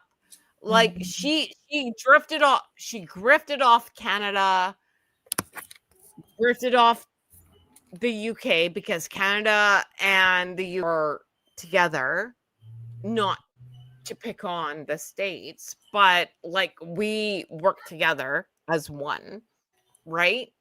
And then there's going to be a big wedding. Who doesn't love a UK England wedding? We all love a fucking wedding. Get in line. You know what we love more? A Jerry Springer bullshit. Let's go. And Meghan brought it. Sorry, talked a lot. You're good. You're good. Walk my daughter down the whole course. I definitely wanted that, and that was in the plan. That would have to be. You had the determination to be there on her wedding day, but in the run-up to the wedding, things changed, of course. Firstly, photographers started to track you down, try and find out where you were, and take photographs of you. What was that experience like? It was a total invasion for quite a while. When they found me, when I was discovered, I mean, everyone said I was hiding in Mexico. Wait, That's not true. I Letitia, lived in Mexico can for we 6 pause years. again? So on this conversation, you are taking your one parent who looked after you and putting them into danger zone, right? He does not have a PR team, like someone to protect him. He's just like, I don't know what I'm doing, blah, blah, blah. And his own daughter is firing, like, it's like Duck Hunt from Nintendo. You remember Duck Hunt? He knows he's number one victim, and he knows where the bullets are coming from. End of story. And yet he's still trying to protect her. I don't get it.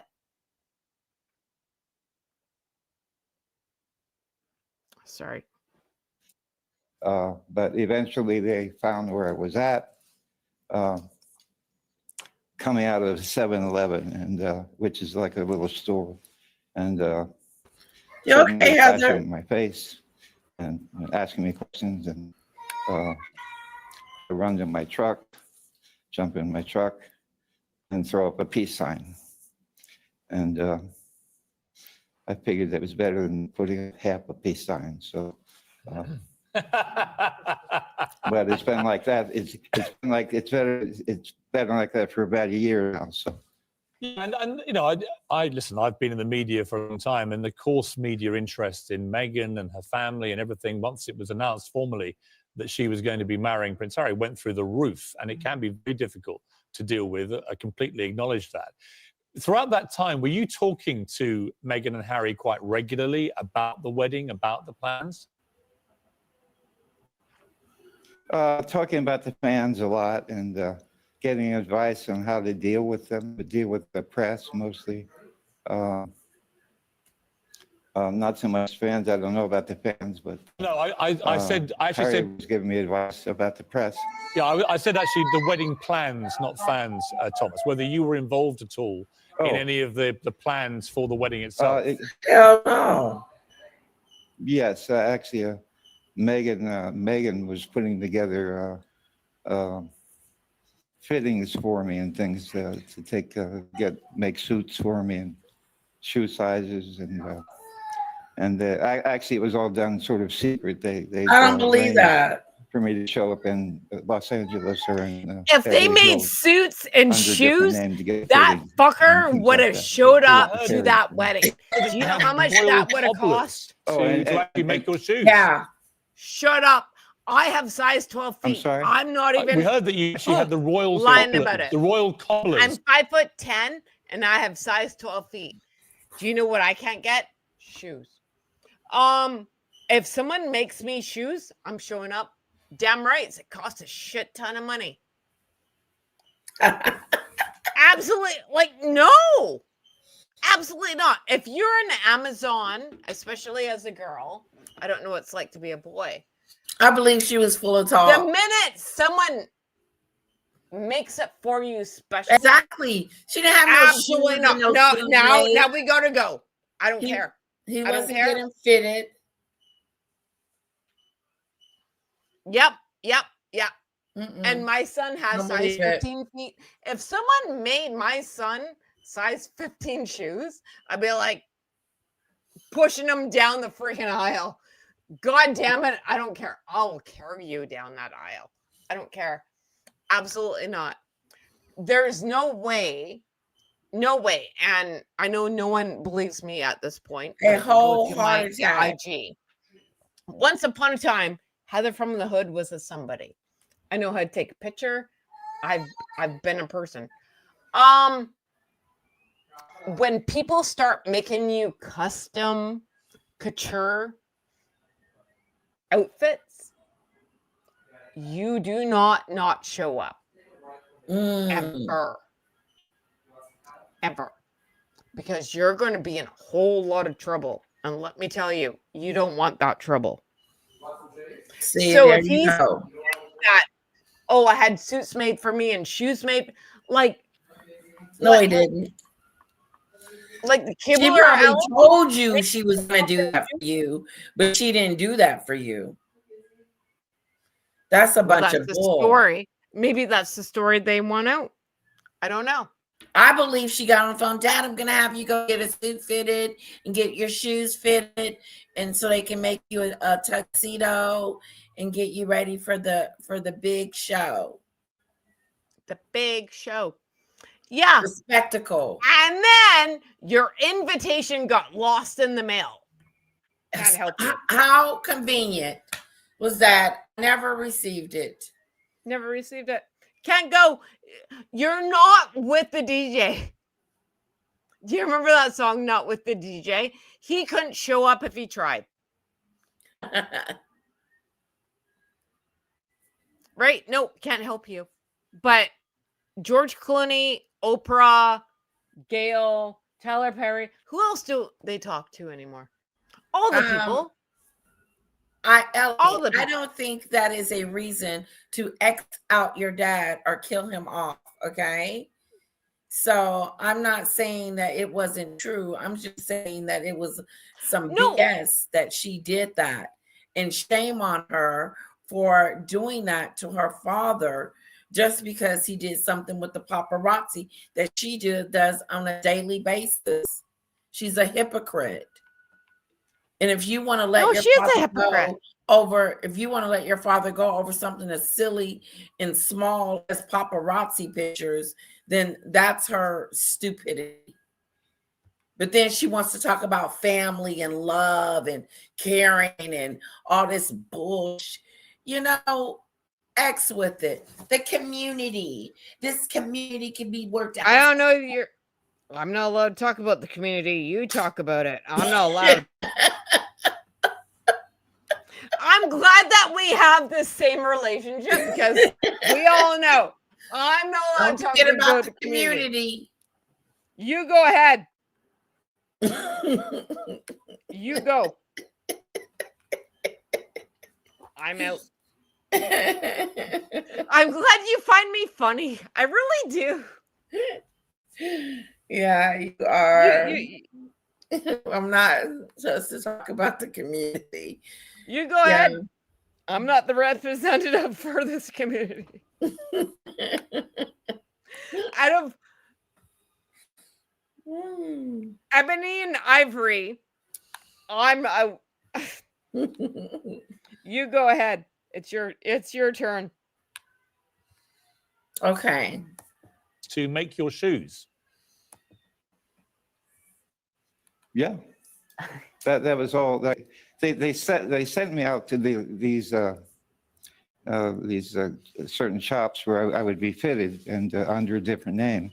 One time I was there and I got interested. I bought a pair of pants and by mistake gave my credit card, so they got my real name.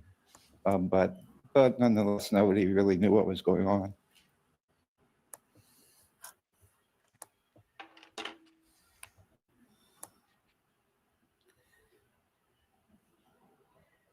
I don't think he was invited. I believe it was all a show.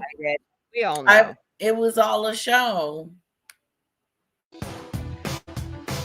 was all, Daddy, you're going to walk me down the aisle. All along, she was never going to allow him to walk her down the aisle. She was going to come up with some excuse like the paparazzi pictures where he couldn't show. And that's exactly what she did. She needed a reason and she found one, and it was great for her. It wouldn't have been enough for me because my daddy still would have been right beside me, walking me down the aisle, but not her.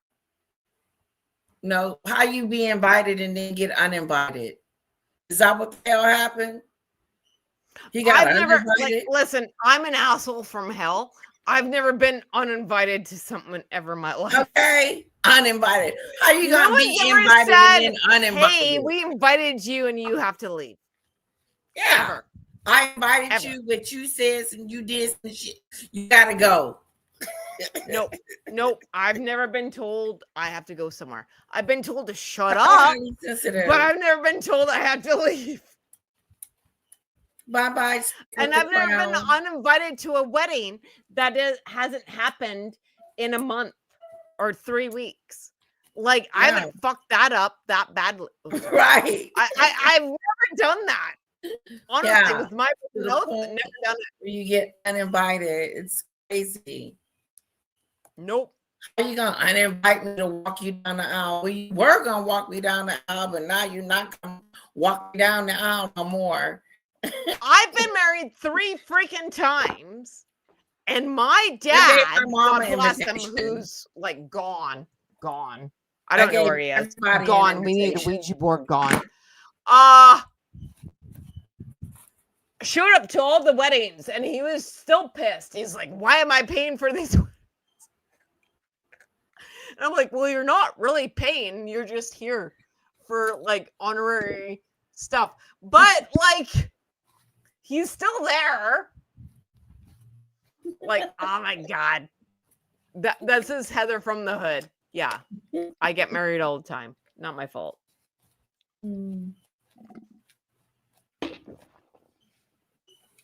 No, Ellie, I'm not saying that Senior is a liar. No, I did not say that. I don't think I truly believe if he did go to the shops as he said he did and then showed his credit card, then maybe she did send him there. But was he going to be at that wedding? Hell no. No. Absolutely he was never not. going to the wedding. That's what I'm trying to say. He does not fit the narrative for her. But Now, he does he fit the lied? narrative. Yes. Wait. But he does fit the narrative for her now. 8 years ago, You not think? great. No, she's Well, still now not it's about convenient. him, Heather. No, she still I'm a does not narcissist? care. She needs him to fix her reputation. Oh, I'm not a and maybe narcissist. this will be the ticket. But okay. Oh, poor Debbie. I apologize to Debbie because I was like, I just read, Heather, you're a narcissist. I skipped over a couple of words. I'm so sorry, Debbie. I'm not a narcissist. Sorry. Mac, is that you? Yeah, that's me. Hey, What's going on, Mac? Return of the Mac? Return of the Mac. Play it again. Know that you were LL. Play it again, but fast forward to the end, and there's a little thumbnail at the end. Click on that to get the next part of the interview. Oh, okay. The one in the other part. Okay. The other parts, at the end of each part, you'll see a little thumbnail that looks the same as the other one. You click on that, and that'll play the next part because there's 4 parts. Pieces of it. Oh, okay. Okay. Well, we gonna play part 2 tomorrow. Play all right, later. Tomorrow. Mac, are you listening to what from the hood? Mac, yeah, I hear love you. from Canada. I actually Return of the Mac. I find you hilarious, so thank you very much. I'm not saying anything mean. We can all have a great conversation. Okie dokie. Okay. Where you headed? Where are you going? Popeyes? Say what? Where you headed? Where are you going? I'm headed home. Oh, home. Oh, you're headed Where's home? Where is home? It's home. Home is in the United States. Florida. There, so Florida. So I got a question, Mac. Oh, that looks like Disneyland. Why is there so many? It's lit up. Do you live at Disneyland? No, I live in Florida. Well, I don't know Florida. Return of the Mac. I live in Canada. I live in an igloo. Florida's another state. No, I know where Florida is. Okay. Oops. So Mac, why do you why do you defend her so much? Because I'm not a victim of the smear campaign that you guys fell under. I mean, you can't find anything that Meghan's done wrong prior to joining that royal family, which is wretched and is about to crumble. In case you haven't noticed. Well, my friend, I feel you have not watched the last week and a half where Heather from the Hood has defended. Did you? I've defended but I her. did. But I did. I have defended but I her. did watch the Christmas Carol, and I did see when William and the kids came and got out the vehicle, and there was nobody at the barriers, and the people in the background were just walking around doing their business. The barrier pole showed that they're not too popular now because there was nobody at the barrier. Now I'm going to have some fun. No Listen up, way, Jose. say. You are a week and a half behind. If you want to defend, I'm sorry. Christmas Carol was last week, wasn't it? Of the media. You cannot pick on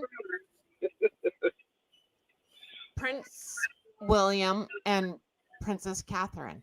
It's so with people. Sure. Then Let's you go need toe to to toe. be. No, Let's go you're toe to 2 weeks toe. I'm behind. ready. You don't even know what's happening.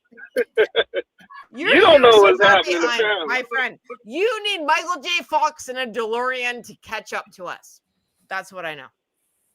And you don't even get that joke because you're that young. That's what I know. I have followed them from the beginning.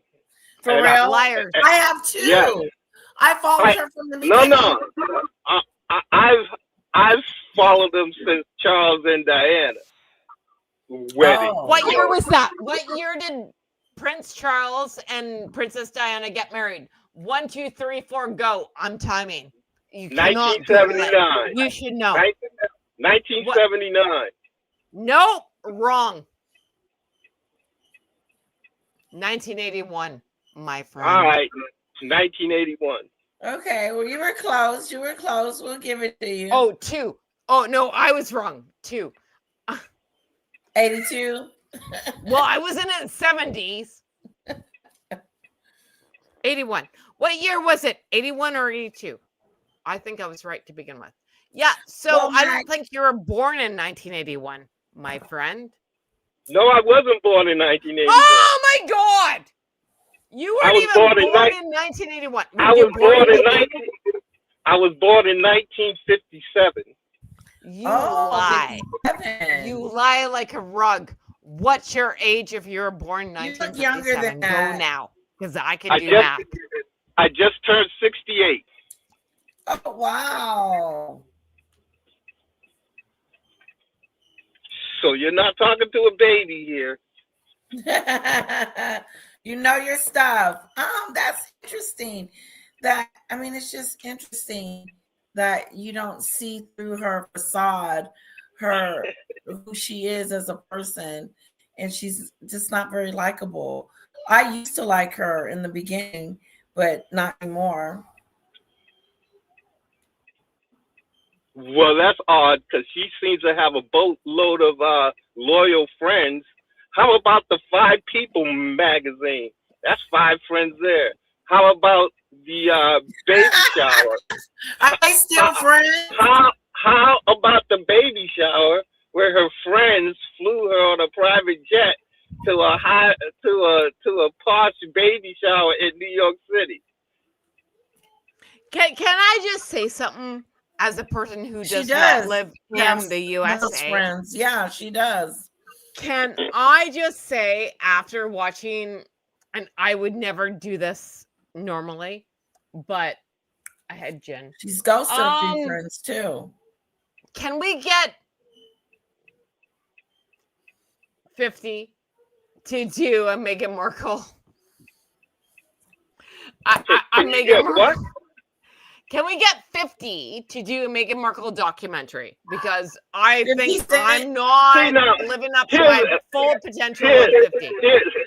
Here's something to think about.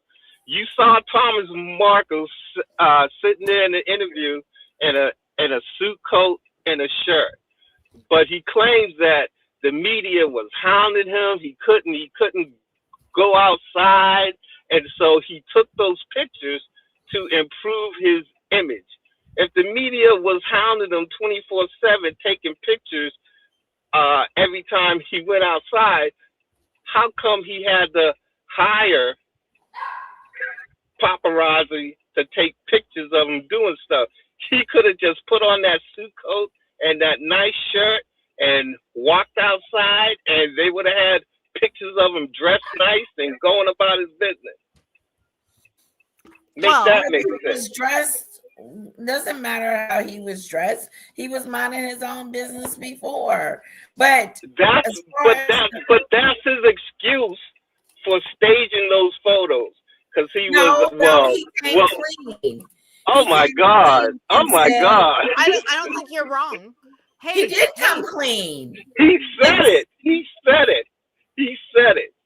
He came clean and said that he gave it to money. Thomas Markle's biggest mistake was listening to his jealous ass daughter Samantha and she convinced him to stage those photos.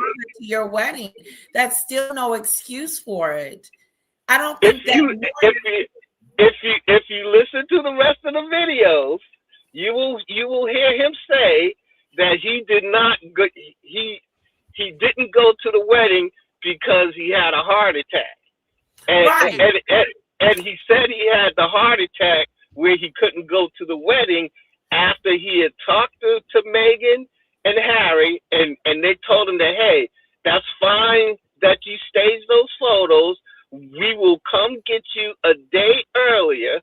And then he says, no, Harry, that is not true. That's what he said. That's what he said. No, if you listen to the video, that's what he says. Everyone, that is not what happened. Everyone take a beat. Everyone take a beat. If you listen to his videos, that's to this video that I got you on right now. If you listen to the whole thing, he explains it in the newspaper. In this article earlier today, that the reason Meghan has stopped talking to her father was over some paparazzi pictures. Period. End of discussion. So That's right. So why would you cut your father off over some pictures, or even that you lied about the or even that you got paid for it? Why would that be a reason to cut him off? Wait, She didn't. She did cut him off.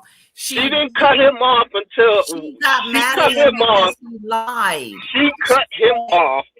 Now remember, this interview is exactly 30 days after the wedding. Right. Okay. So this is before the media smear campaign started. So he was telling the truth. And if you listen to the whole interview, he says specifically that he called them up and they told, and that Harry and Meghan told him that, hey, it's fine about the pictures.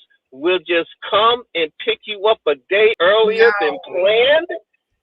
Oh, see, you're saying no. This is the words coming out of his mouth. I'm not making this up. Netflix series. That's not what she said. He wasn't in the Netflix series. Netflix series. He wasn't in the Netflix series. And her dad said she found out that he had did it, and she got upset with him.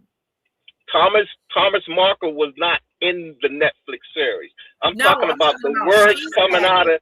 I'm talking about the words coming out of Thomas Markle's mouth 30 days after the wedding. He's probably. Earl, I just want to say I like you guys. I like you. I'm just saying. I feel